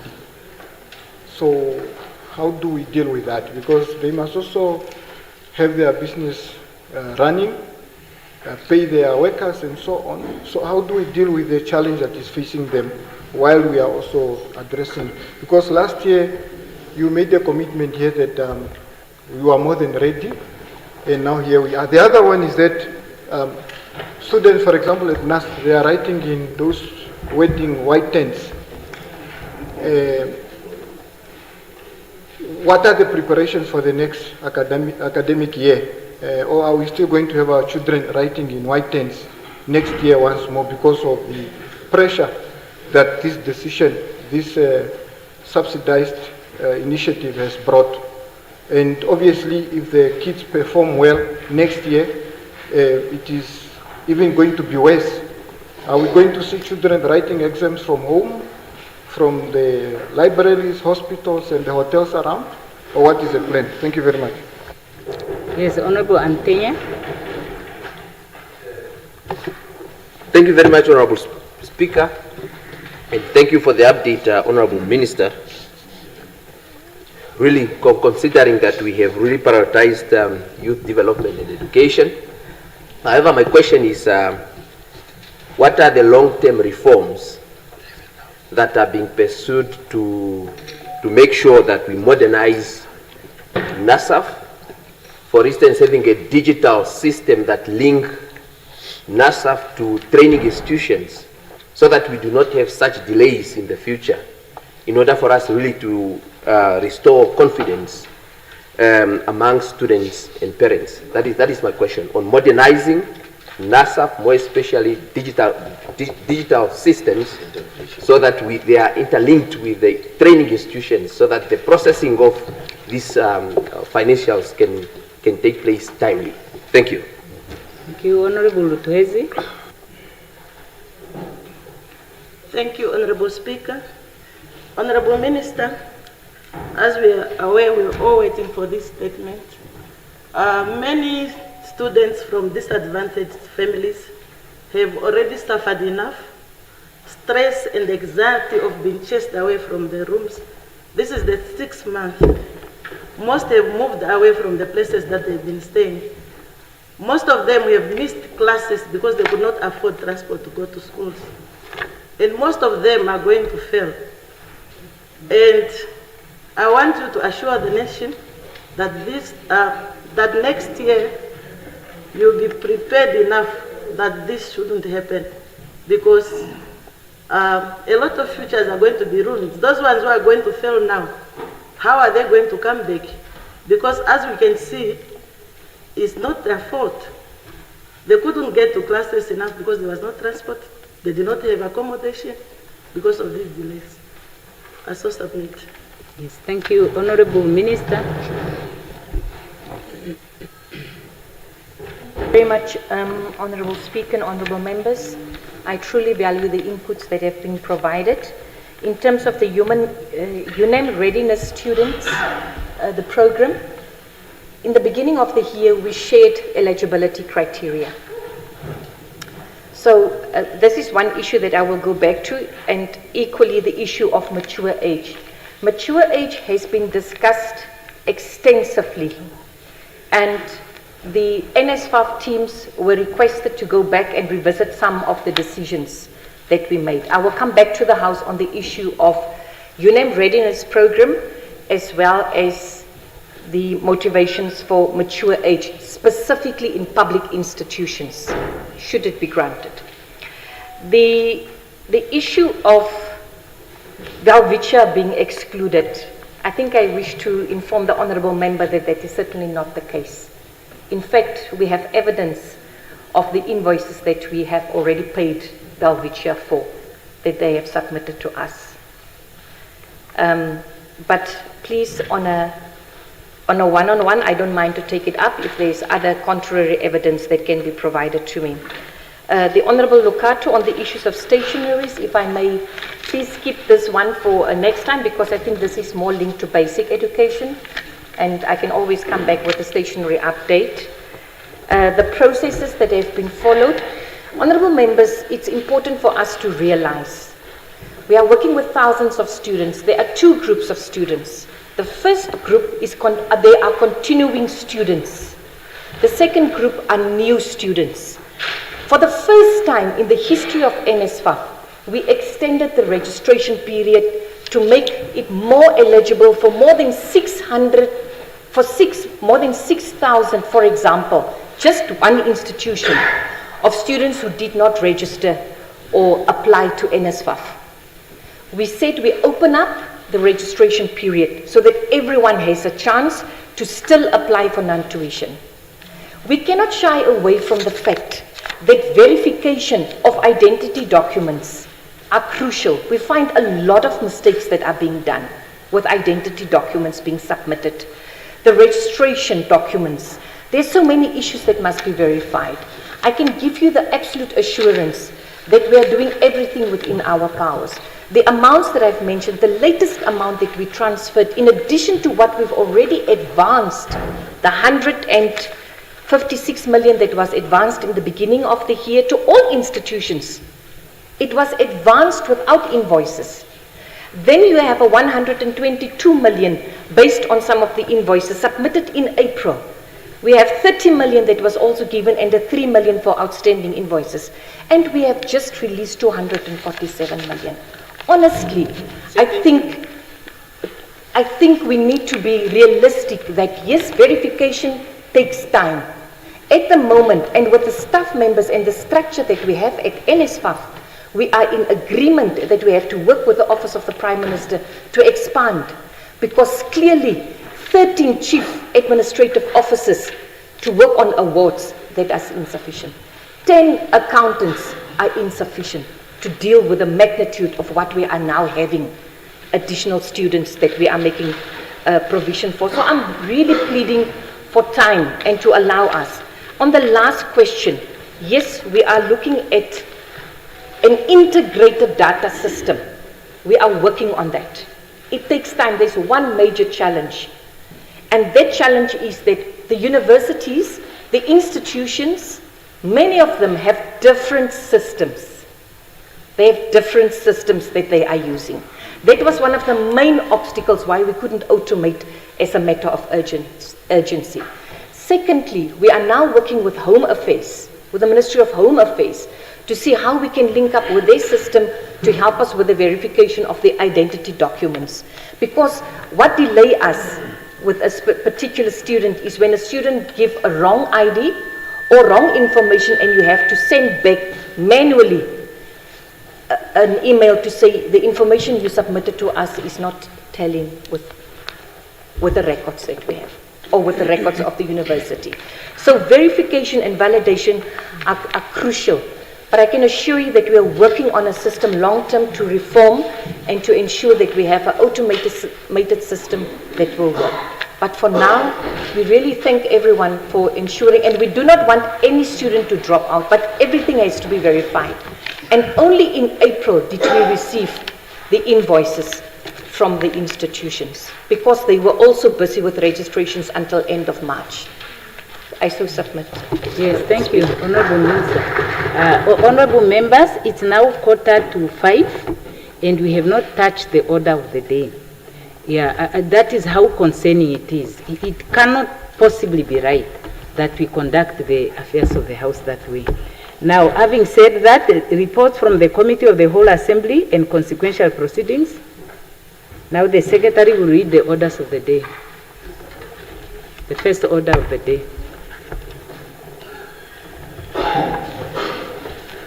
Resumption of committee stage mental health bill. When the Assembly adjourned on Tuesday, the 2nd of June, the question before the Assembly was a motion by the Honourable Minister of Health that the bill be read a third time. Does the Honourable Minister move that the Assembly now goes into committee? Honourable Speaker. Any objections? Who seconds? Agreed to. I now call on the chairperson of the whole House Committee to take the chair.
Thank you.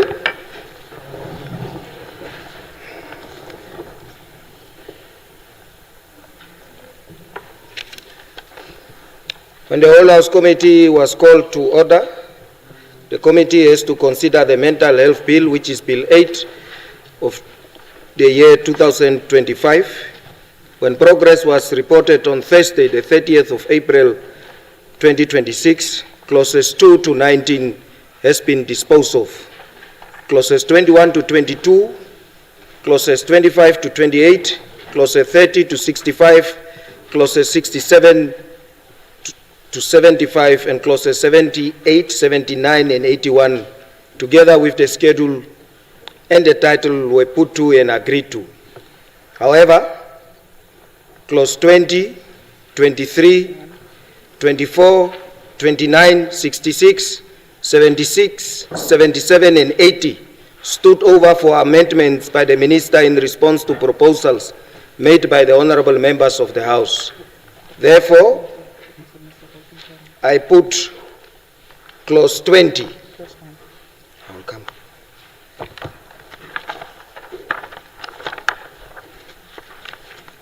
I put clause 20, the amended clause, as done by the certified by the Honorable Attorney General. Honorable Minister.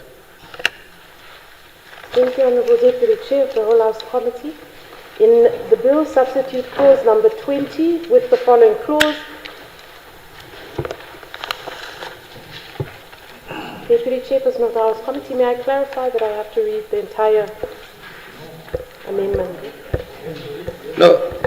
Come again, Minister. May I clarify that I have to read the entire...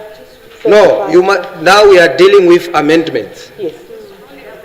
Yes, amendments as certified by the Attorney General. I think the discussion has taken place. The members has agreed. It's just to see that that amendment is submitted as agreed by the previous committee of the whole House. Yeah. Regarding clause number Come again. 20. Clause 1. Did I jump? Okay, let's do this. Let's do 20. Finish all of them until 80. Then we come to 1. No, it's the same thing because I read clause 20. Yeah. And even the records, the records says when you voted, the day you voted, isn't it? You vote whether to continue from clause 20 or to start from the very first beginning. Isn't it? Isn't it? Yeah. And then you voted for clause 20 to start there. So when you say clause 1, you are not in conformity with what you have done. I'll come back. Yeah. Okay. I'll come back. Thank you. So regarding clause 20, determination of mental health status, sub-clause 1 was amended to the insertion of the phrase forensic mental health after the phrase mental health status. Sub-clause 2 was deleted because its content already captured in sub-clause 1. Sub-clause 3 was renumbered to sub-clause 2 and amended by the insertion of the phrase forensic mental health after the phrase mental health status of A and caters for the aspects which must be included in the report for the determination of the health status of forensic mental health patients. A new sub-clause 3 was inserted, cater for the determination of the health status of all other patients. The determination may be done by a medical practitioner, clinical psychologist, or mental health practitioner. Subclause 4 caters for the aspects which must be included in the report for the determination of the health status of all other patients. In the same subclause, the alphabetical numbering was also corrected from the previous certified version. So, are we in agreement? Okay. Yes?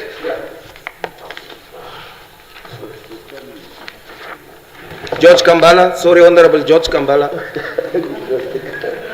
I just need clarity because on clause 20, sub-clause 1, they said any determination concerning medical practitioners. It says there by psychiatrist. But I remember that we had made the provision that because of the rare skill that we have in psychiatrists in the country, we said let's rather do it with all medical practitioners. Yes. Yeah, just that clarity. Okay. Thank you, Honorable Deputy Chairperson of the Last Committee. Thank you, Chairperson of the Last Committee. Honorable Member, that distinction was done that we agreed on to say for forensic patients, it still requires a psychiatrist because it is of legal nature. But the other amendments for other patients, non-forensic, was then kept to include medical practitioner and mental health practitioners, which can include nurses. So this is particularly with forensic patients, which we had agreed on because of the legal nature. Okay. So agree to? Thank you. Agree to. I now put, please table the amendments.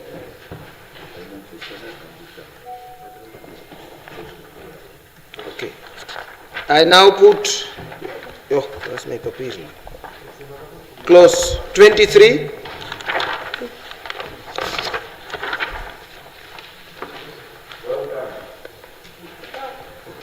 I now put clause 23, the amended section.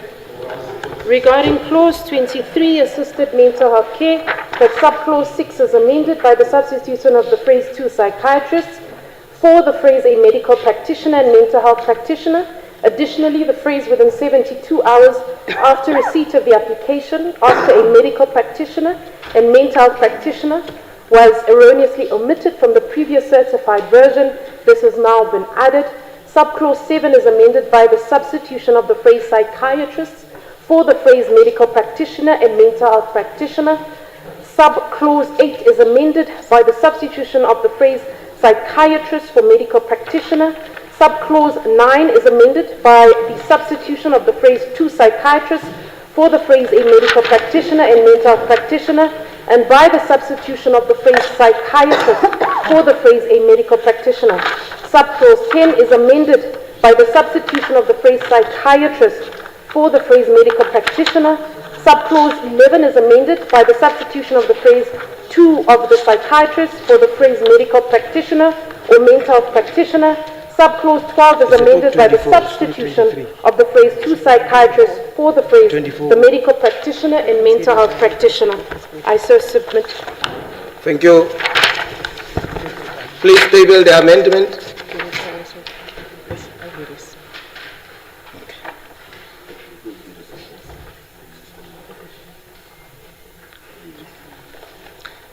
I now put clause 24. Is it so agreed as amended? Yes. Thank you. Agreed to. Clause 20. I now put, this one was clause 23, sorry. We now go to clause 24. Yeah. In clause 24, sub-clause 7 is amended by the substitution of the phrase to psychiatrist for the phrase a medical practitioner and mental health practitioner. Sub-clause 8 is amended by the substitution of the phrase psychiatrist for the phrase medical practitioner and mental health practitioner. Sub-clause 9 is amended by the substitution of the phrase psychiatrist for the phrase medical practitioner and mental health practitioner. Sub-clause 10 is amended by the substitution of the phrase psychiatrist for the phrase medical practitioner and mental health practitioner. Sub-clause 11 is amended by the substitution of the phrase to psychiatrist for the phrase medical practitioner and mental health practitioner, and by the substitution of the phrase psychiatrist for the phrase a medical practitioner. Sub-clause 12 is amended by the substitution of the phrase psychiatrist for the phrase medical practitioner. Sub-clause 13 is amended by the substitution of the phrase at least of the psychiatrist for the phrase either the medical practitioner or mental health practitioner, and the substitution of the phrase psychiatrist for the phrase medical practitioner. Subclause 14 is amended by the substitution of the phrase to psychiatrists for the phrase the medical practitioner and mental health practitioner, and the substitution of the phrase psychiatrist for the phrase medical practitioner. I so submit. Please table the amendment. 24.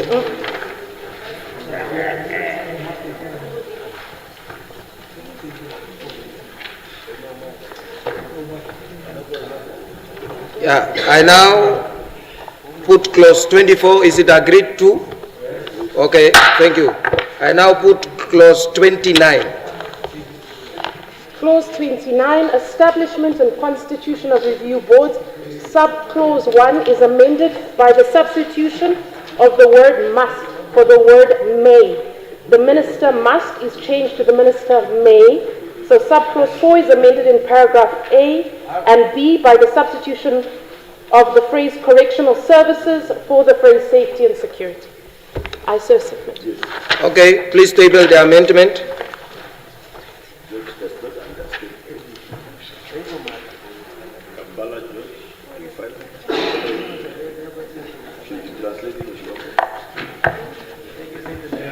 I now put clause 29. Is it agreed to?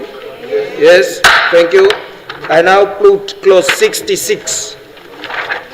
Clause 66, prohibition on providing or exposing pornographic material to patients. Subclause 1 is amended by the insertion of the phrase visitor or any other person at a health facility.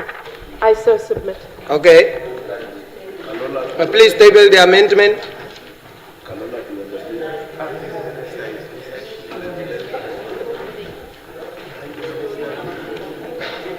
I now put clause 66 as amended. Is it agreed to?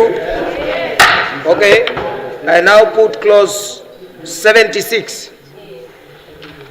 Clause 76 is amended by substitution of the heading visitation of patients for the heading official visits to patients at health facilities, the insertion of the phrase with or after the word made, and the insertion of the phrase to the head of the facility after the word notice. I so submit.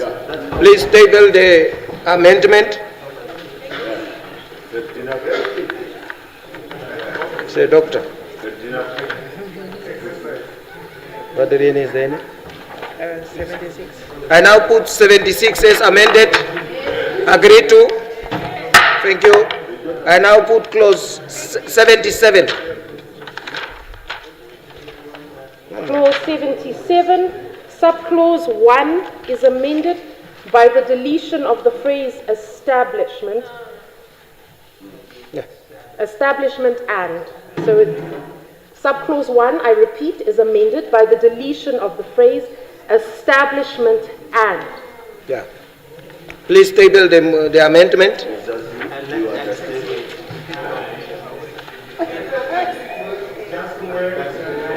It's what you did. I now put clause 76 as amended. 77.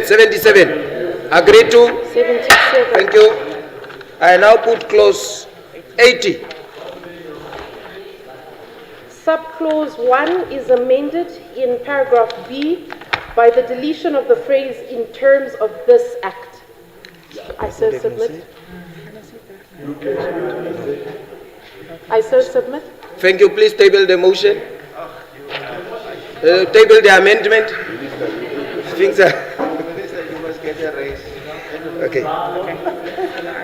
You need a salary increase.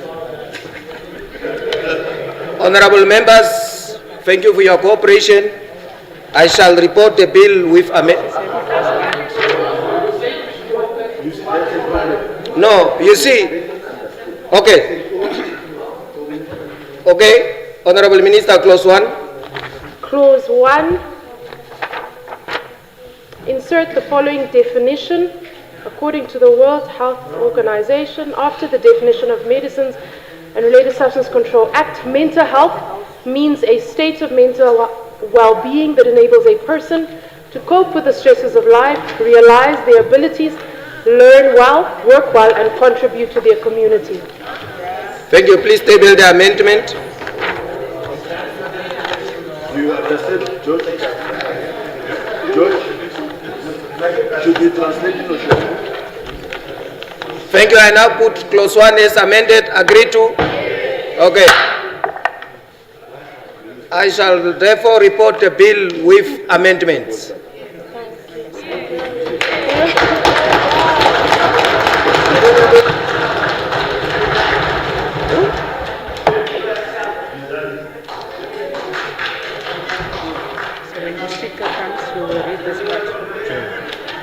Then, Yeah.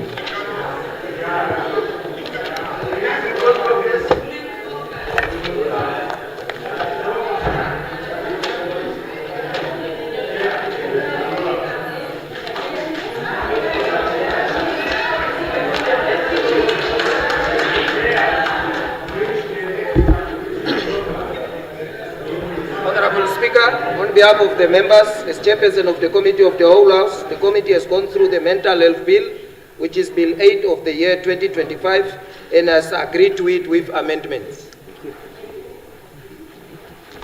I therefore seek permission to sit. Yes, permission granted.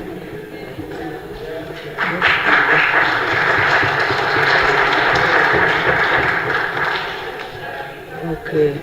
Where is this? Okay, now, does the Honorable Minister of Health and Social Services move that the bill now be read a third time? Any objections? No. Who seconds? Agreed to. Any further discussions? Does the Honorable Minister of Health wish to reply? Just thank you, members. Yes. Thank you very much, Honorable Speaker, for the opportunity. I will not take too much time of the honorable members. This bill that we have now finalized in the National Assembly is to repeal the Bill of 1973.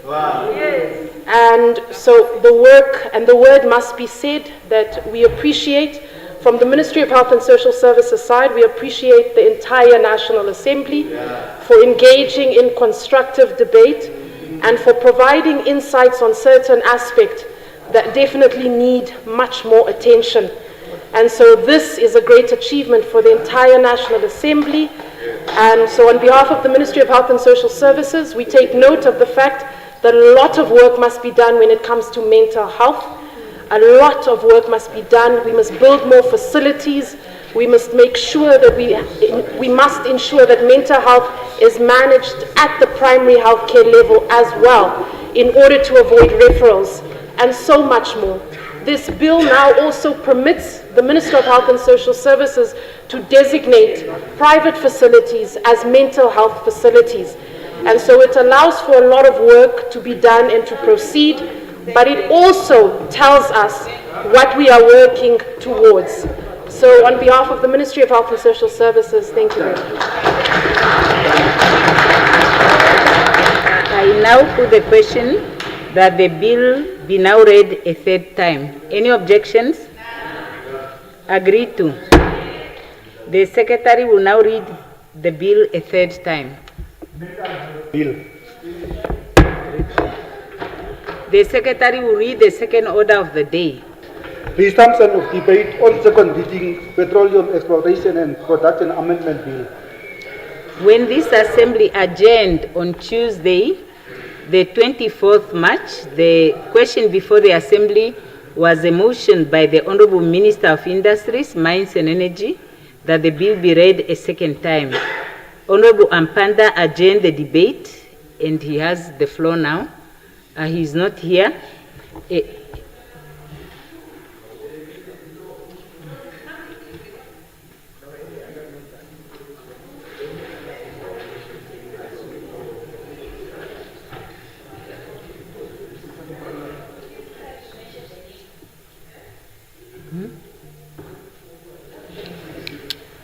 Honorable Speaker, I was assigned by the Honorable Ampanda to postpone the debate to Wednesday, the 17th of June, for his contribution. I so submit. Yes, I first have to establish whether there are other members that may wish to contribute to the bill today. Any further discussions? I see Honorable Ricardo Roderick. You have the floor. Thank you, Honorable Speaker.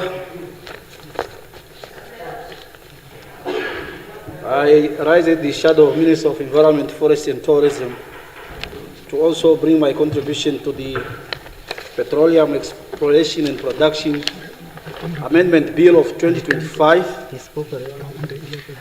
which presents a fundamental shift in Namibia's approach to petroleum governance. Yeah. Yes? I'm advised by the Secretariat that you did make your contribution to this bill. No, I did not. Is that correct? There's two Ricardos here. This is Ricardo Rodrigue for IPC and Ricardo. I did not contribute. So I will take you for your word. Yeah, it was. You can continue. Yeah. No, I will take him for his word. Yeah, I did not contribute. Okay, proceed. He can confirm. Okay, Honorable Roderick. Now, can you allocate time for me? Time? Okay. Yes. You may proceed, Honorable Member. What happened to the time? No, now I have no way of confirming that because I can only be assisted by the Secretariat in the Hansard, but he has given his word that he has not spoken. Yeah. I take it all of us are people of honor, and I'm not expecting anyone to say anything that is not true. So, Honorable Member, proceed. Please, can you... All right. Yeah. 15 minutes. 15 minutes. Okay, I will just continue. At the heart of this bill is the expansion of upstream petroleum activities. My time. Time. Yeah, let me wait for my time. Third reading on all 15. bills except first reading. Okay. 15 minutes. Thank you. Yes. Thank you. Thank you. Thank you. At the heart of this bill is the expansion of upstream petroleum activities with increased authority granted to the President and the newly established Upstream Petroleum Unit. However, this expansion is not matched by equally robust environmental safeguards, a gap that raises serious concerns for the future of Namibia's natural capital. Increased petroleum exploration, especially offshore, inherently possesses significant risks to the environment. Namibia's marine ecosystems are some of the richest in the world, supporting diverse fisheries, unique coral habitats, and a growing tourism sector that relies on coastal environment. Yet this bill does not establish independent environmental oversight to monitor and enforce compliance. Without a strengthened regulatory framework, any lapse in safety measures such as an oil spill could devastate fisheries, destroy biodiversity, and tarnish Namibia's reputation as a global conservation leader. Namibia already has a comprehensive legal framework for environmental protection under the Environmental Management Act 7 of 2007, which established the principle of sustainable development and mandates environmental impact assessment for activities that may have significant effects on the environment. The Act requires that any project, particularly high-risk sectors such as oil and gas exploration, must obtain an environmental clearance certificate before commencement. It further provides for public consultation, mitigation measures, and monitoring obligations. However, the amendment bill does not explicitly reinforce compliance with these provisions within its new governance structure. Instead, it broadly assigns responsibility for ensuring environmental standards to the newly created unit, without embedding clear procedural safeguards or strengthening enforcement mechanisms. This is a critical omission. The Environmental Management Act is built on key principles such as the precautionary principle, the pollute pays principle, and the duty of care to prevent environmental damage. These principles require that environmental risks be anticipated, avoided, and mitigated at all stages of development. Yet the amendment bill does not operationalize these principles in the context of petroleum activities. There is no explicit requirement for independent environmental audits, no enhanced liability regime for oil spills, and no clear integration of environmental decision-making into the licensing process controlled by the Director General. As a result, the bill risks reducing environmental compliance to a procedural formality rather than a substantive safeguard. Furthermore, the centralization of authority within the presidency introduces an institutional risk that environmental considerations may be subordinated to economic or political priorities. Under the Environmental Management Act, the minister responsible for environment and the Environmental Commissioner play a critical role in reviewing EIAs and issuing clearance certificates. However, the new petroleum governance structure risks marginalizing these actors by placing strategic decision-making at the licensing authority within a politically centralized unit. This creates potential for conflict of interest, where the same authority driving petroleum development is also indirectly responsible for ensuring environmental compliance. Comparative experience underscores the importance of institutional design. In Norway, environmental protection is embedded through strong independent regulatory bodies and strict enforcement of environmental laws alongside petroleum development. This separation ensures that environmental oversight remains credible and effective. In contrast, Angola has at various points struggled with the consequences of centralized control and weaker environmental enforcement, resulting in governance challenges and environmental vulnerabilities. Namibia's current trajectory, as reflected in this bill, raises concerns that it may be moving away from a balanced model towards one where environmental oversight is less institutionally secure. In practical terms, the fundamental environmental impact of this bill is that it increases Namibia's exposure to petroleum-related risks without proportionally strengthening the legal institutional mechanisms needed to manage those risks. It shifts the governance framework towards centralized control while leaving the environmental protection framework largely unchanged and in some respects institutionally weakened. This creates a structural imbalance that could have long-term consequences for Namibia's ecosystem, economy, and international reputation.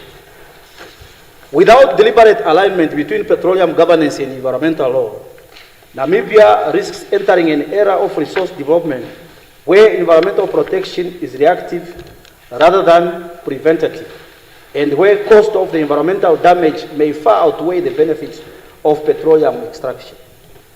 Under the current 1991 Act, the Minister of Mines and Energy cannot waive royalties without concurrence from the Minister of Finance. Two keys are required. This is the basic check and balance. This bill changes that word from concurrence to consultation.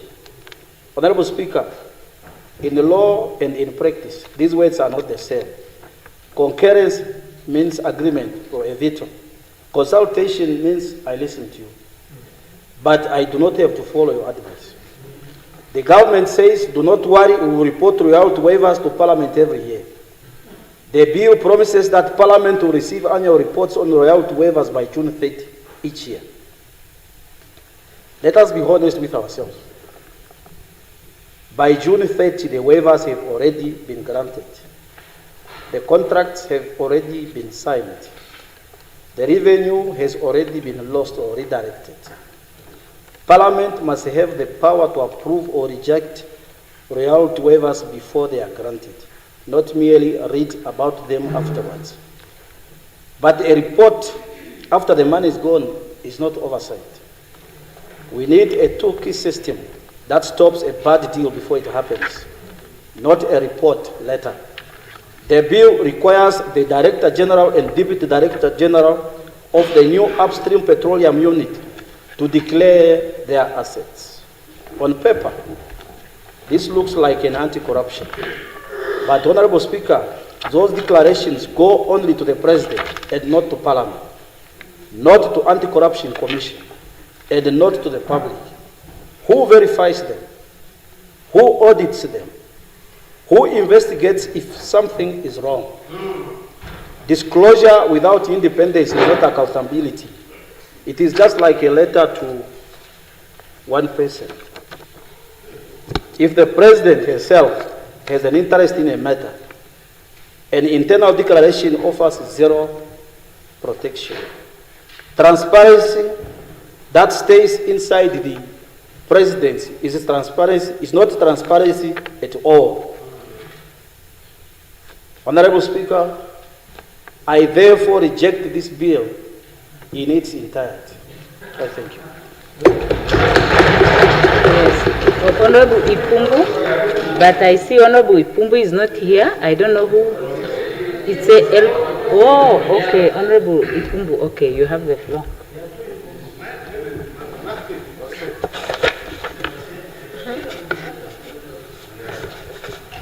Thank you very much, Honorable Speaker. Venani, please leave me alone.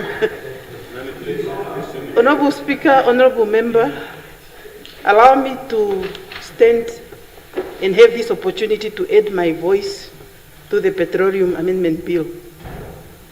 Namibia stands at a consequential moment, and the emergence of oil and gas and its prospects is not merely a technical development in the energy sector, but it's rather a national governance test. If petroleum becomes a blessing to our people, it will be because Parliament insisted early on a strong supervision, clear lines of authority, credible oversight, and transparent reporting. That is the spirit in which I rise to support this bill. At the center of this bill is a simple proposition. The upstream petroleum space is too strategic, too capital intensive, and too exposed to risk, economic environment, reputational, and governance to be left fragmented in terms of its decision making. And therefore, the bill strengthens the command and control architecture of the upstream sector by placing it where national coordination is most effective, while still preserving law, administration, professional execution, and checks and balances. Honorable Speaker, honorable members, I have listened carefully to the reservation raised, particularly the concern that shifting certain authority may dilute accountability or politicize administration. With respect, I tend to differ with such arguments. This bill adds layers of accountability rather than removing them. It does not create a vacuum. It creates a clear hierarchy with defined responsibility and supervision. It moves from a single point of authority model to a structured oversight model. And let us address the practical point. The presidency is not an institution that operates outside accountability. The presidency's budget comes to this august House. The presidency answers to this House through established constitutional and parliamentary mechanisms.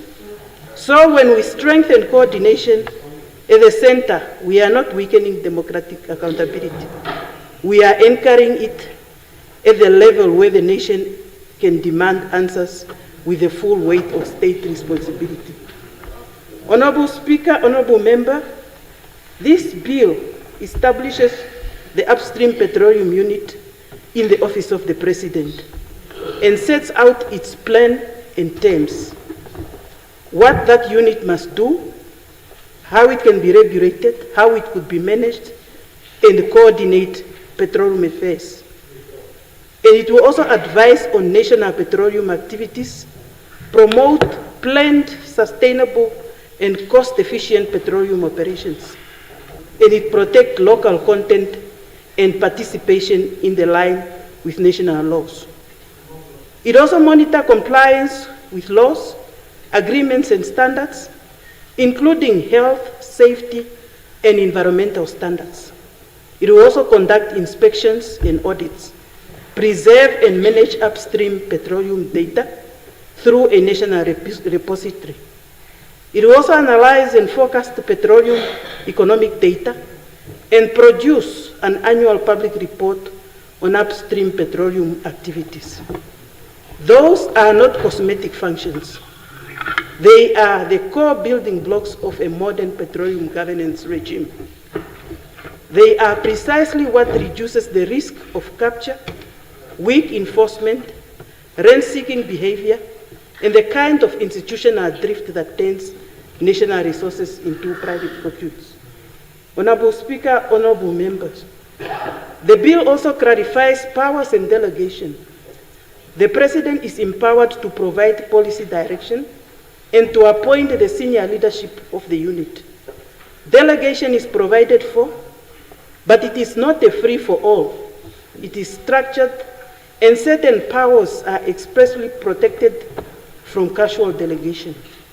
This is critical. It preserves decisional integrity at the top, while enabling administrative efficiency through properly authorized delegation. Importantly, the bill does not ignore integrity risks. It strengthens controls around conflicts of interest for officials involved in petroleum administration. It also deals with liability in a manner that protects the state and its officials acting in good faith, which is standard in complex regulatory environments where decisions may be contested but must still be taken firmly and lawfully. Honorable Speaker, honorable members, some have argued that the bill disempowers other role players. I submit that this framing is unhelpful. Namibia already has examples where strategic coordination sits at the center without eroding the lawful mandates of other institutions. We have central planning structures that support national coordination without divesting Treasury of its financial mandate. In the same way, the creation of a petroleum coordination unit at the center is about alignment and disciplined execution, not about collapsing all functions into one office. What we should be asking is not who gains power, but do the Namibian people gain protection? Do they gain transparency? Do they gain a system that can credibly manage licenses, enforce standards, preserve national data, build local participation, and report publicly on progress and performance? This bill answers those questions in affirmative. Honorable members, especially the younger generation, this is the black gold. This is our moment that our country either get right at the beginning or regret for generations if we do not take the right decisions. We must not gamble with this sector by leaving it to weak coordination or unclear accountability. The petroleum sector can uplift the nation, but only if the governance comes first. Oversight before expansion, institutions before windfalls, and transparency before profits. In closing, Honorable Speaker, honorable members, I support this bill because it is a governance bill as much as it's a petroleum bill. It is about protecting the public interest at the earliest stage, strengthening the architecture of accountability, and ensuring that the upstream petroleum development proceeds in a disciplined, lawful, transparent, and nationally coordinated manner. I accordingly urge this August House to support the bill, and I thank you. Yes, Honorable Hishona. Thank you, Honorable Speaker. Good evening. Good evening, honorable members. Good to see you. This one is coming from the Shadow Ministry of Education.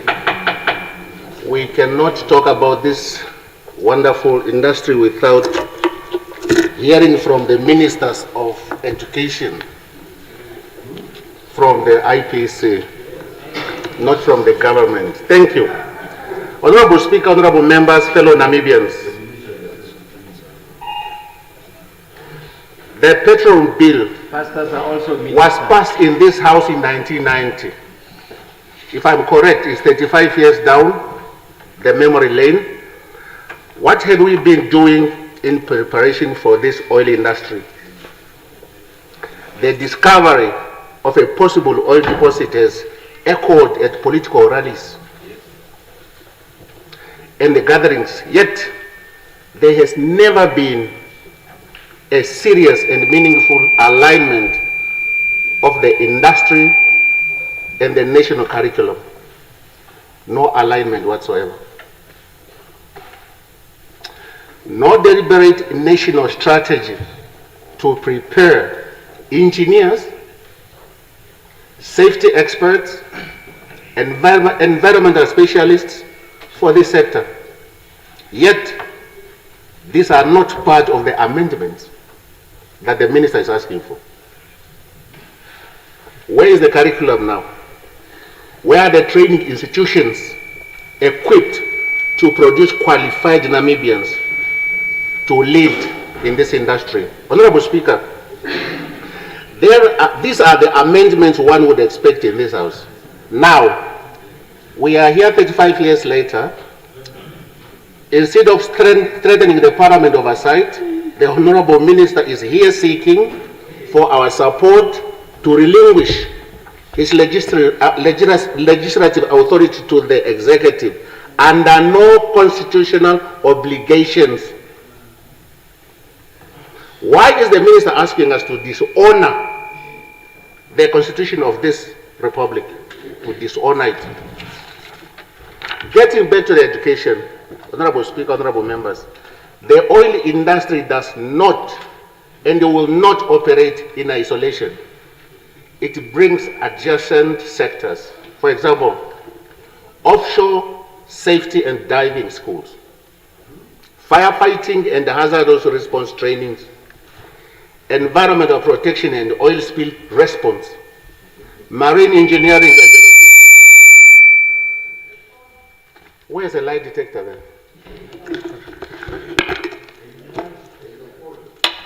Thank you.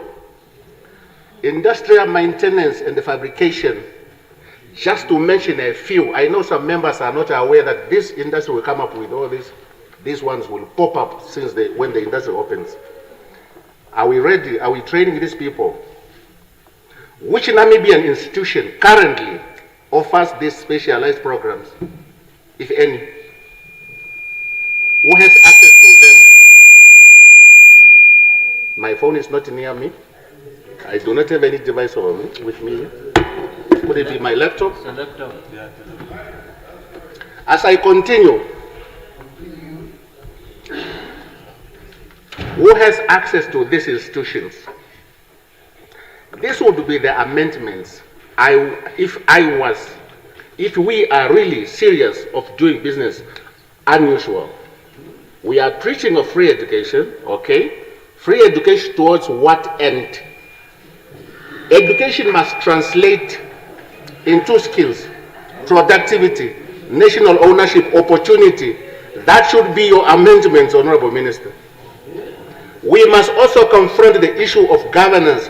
We have witnessed what happens when excessive powers are concentrated in the hands of few. You are following, I know. This nation is painfully going through the lessons of Fisherod.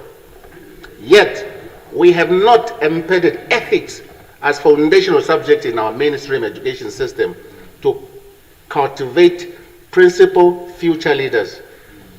We are cultivating leaders to keep power, not principled. And so to be able to steal. Okay, thank you.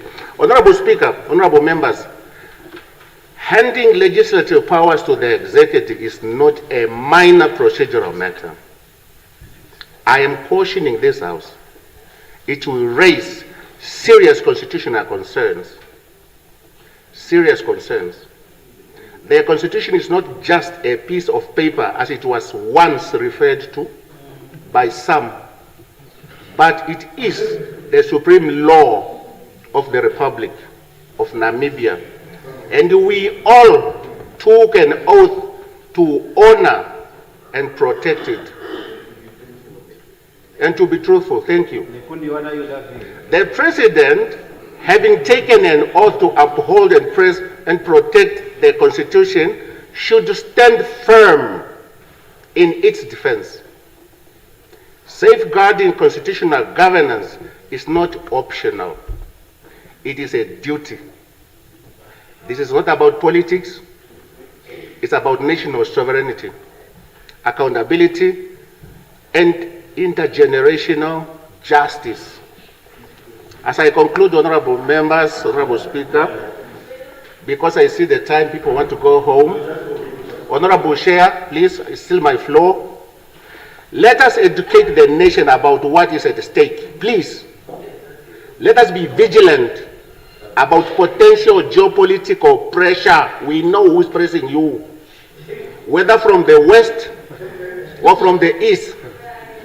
Do not make us do things because we are under pressure by someone geopolitically. Let us ensure that Namibia resources benefit the Namibian first. Every patriotic Namibian must reject these amendments in totality. As I sit down, thank you. Okay, any further discussions?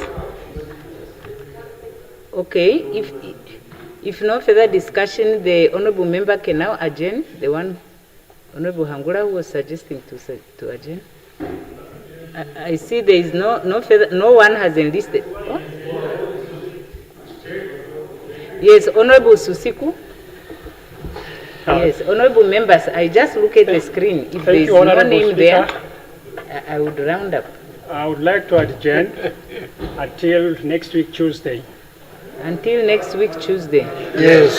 Oh, okay. To what day did the Honorable Hangura? Postpone. I had adjourned to the 17th, Honorable Speaker. Which is next week, Wednesday. Yes. So any objection to next week, Tuesday? Honorable, right, Honorable?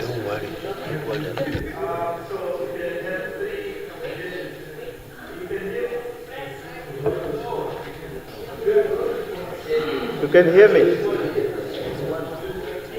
Huh?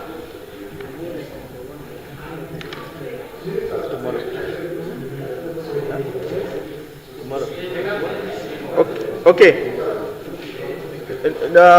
Honorable Speaker, honorable members,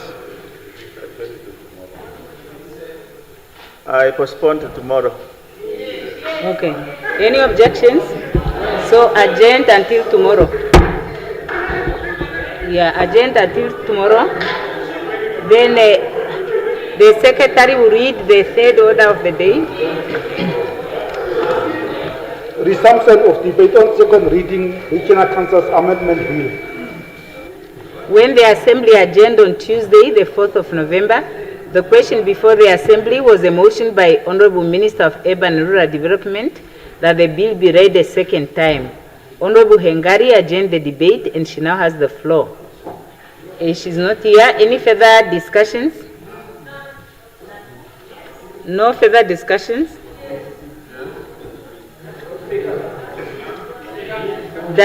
Yes, Honorable Fries. Absence of any contribution, I would ask for your indulgence to postpone to next week, Wednesday, please. Thank you. I second. Any objections? I second. Okay, no objection. Adjourn until next week, Thursday, Wednesday. 17th. The 17th. Wednesday. Yeah. Okay. The secretary will read the fourth order of the day. Resumption of debate on second reading Public Enterprises Governance Amendment Bill. When the Assembly adjourned on Tuesday, the 2nd of June, the question before the Assembly was a motion by the Right Honorable Prime Minister that the bill be read a second time. The Minister of Works and Transport adjourned the debate, and he now has the floor. Honorable Speaker, in view of the time, I postpone the debate to tomorrow. Yes, okay. And 15 minutes. Honorable, No, I need 15 Honorable, minutes. there is 10 minutes. You can start. Otherwise, we are proceeding to the next item. Because 10 minutes. Yeah, to tomorrow. Okay. Any objection? Okay, agree to. The secretary will read the fifth order of the day.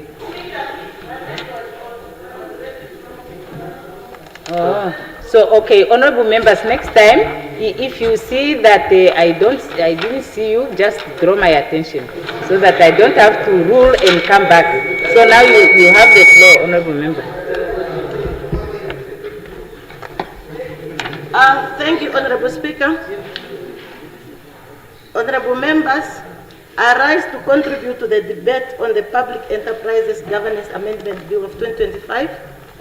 This bill aims to improve the performance and governance of public enterprises, and we all support that goal. However, Honorable Speaker, we must make sure that while improving efficiency, we do not weaken accountability. Good governance is not only about giving power, it is about making sure someone takes responsibility when things go wrong. Honorable Speaker, the bill proposes that the Prime Minister oversees public enterprises, line ministers manage operations, and the Minister of Finance handles the state's financial interests. This may look good on paper, but it could create confusion about who's responsible. We have seen this before. It have happened. For example, with social grants, one ministry handles payments, while another handles registration. But when problems arise, each side blames the other. One says we release the money, the other says we handle registration. In the end, no one takes full responsibility. Honorable Speaker, if a public enterprise fails, who will Parliament hold accountable? Is it the Prime Minister? Is it the Line Minister? Or the Minister of Finance? If responsibilities are not clearly defined, accountability becomes weak. That is why I propose the following. First, line ministers must remain accountable to Parliament for enterprises under their ministries. Second, there should be joint reporting to Parliament by all ministers involved. Third, appointments and performance reports should be made public to improve transparency and trust. Honorable Speaker, public enterprises belong to the people. The people must know who is responsible when services fail or public funds are misused. Every power given by this bill must come with clear responsibility, because without accountability, good governance cannot succeed. Honorable Speaker, honorable members, I therefore urge this House to carefully consider these concerns and amendments. I so submit. Yes, thank you. And then we go back. I see there is no other request for contribution. We go back to the proposal of Honorable Nekundi to adjourn the discussion on that bill until tomorrow. I think he said tomorrow. So now the Secretary would read the fifth order of the day.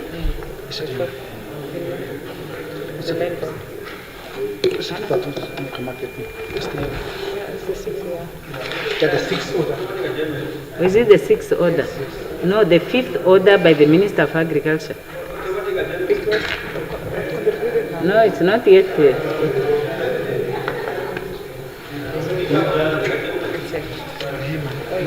The fifth order was by the Minister of Agriculture. What Resumption of debate on second reading land bill. When this assembly adjourned on Tuesday, the 2nd of June, the question before the assembly was a motion by Honorable Minister of Agriculture, Fisheries, Water and Land Reform that the bill be read a second time. Any discussions? None. If no discussion, does the Honorable Minister... Yes. Yes, Honorable Karonda. I think, Your Indulgence, Honorable Speaker, if we could postpone the debate on this to Tuesday next week. Yes, any objection? Okay, deferred to Tuesday next week. The Secretary will read the sixth order of the day. Consideration of the annual report of the Electoral Commission of Namibia for the year 2024-2025 and the performance assessment and post-election report for the Grootfontein, Kabe South, Kamanyap, Ochivarango and Sesfoden constituency by elections held on 17th June 2025. Does the Honorable Deputy Speaker move that the reports be considered?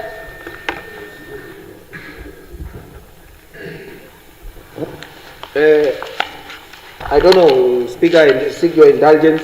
I think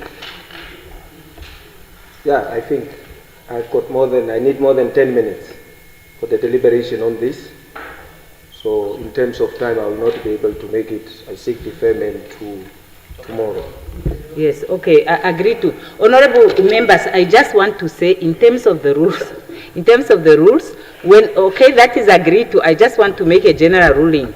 In terms of the rules, when an item is next, until its knock-off time, the member must commence with the business that is on the order. And in terms of the rule, if the member is not done dealing with the matter, then we rise on automatic adjournment and we will continue. That person will be the first one that item would be the first one the next day. Otherwise, if each one of us would say the time is not enough, then we are infringing on that rule. But I think because maybe there was not clear understanding, can the Prime Minister move that the House adjourns until tomorrow at 14 hours? Thank you very much, Honorable. The person is already standing. Okay. Thank you very much, Honorable Speaker. Honorable members, I move that the House stands adjourned to tomorrow, 14:30. Okay, so the House stands adjourned until tomorrow. Honorable.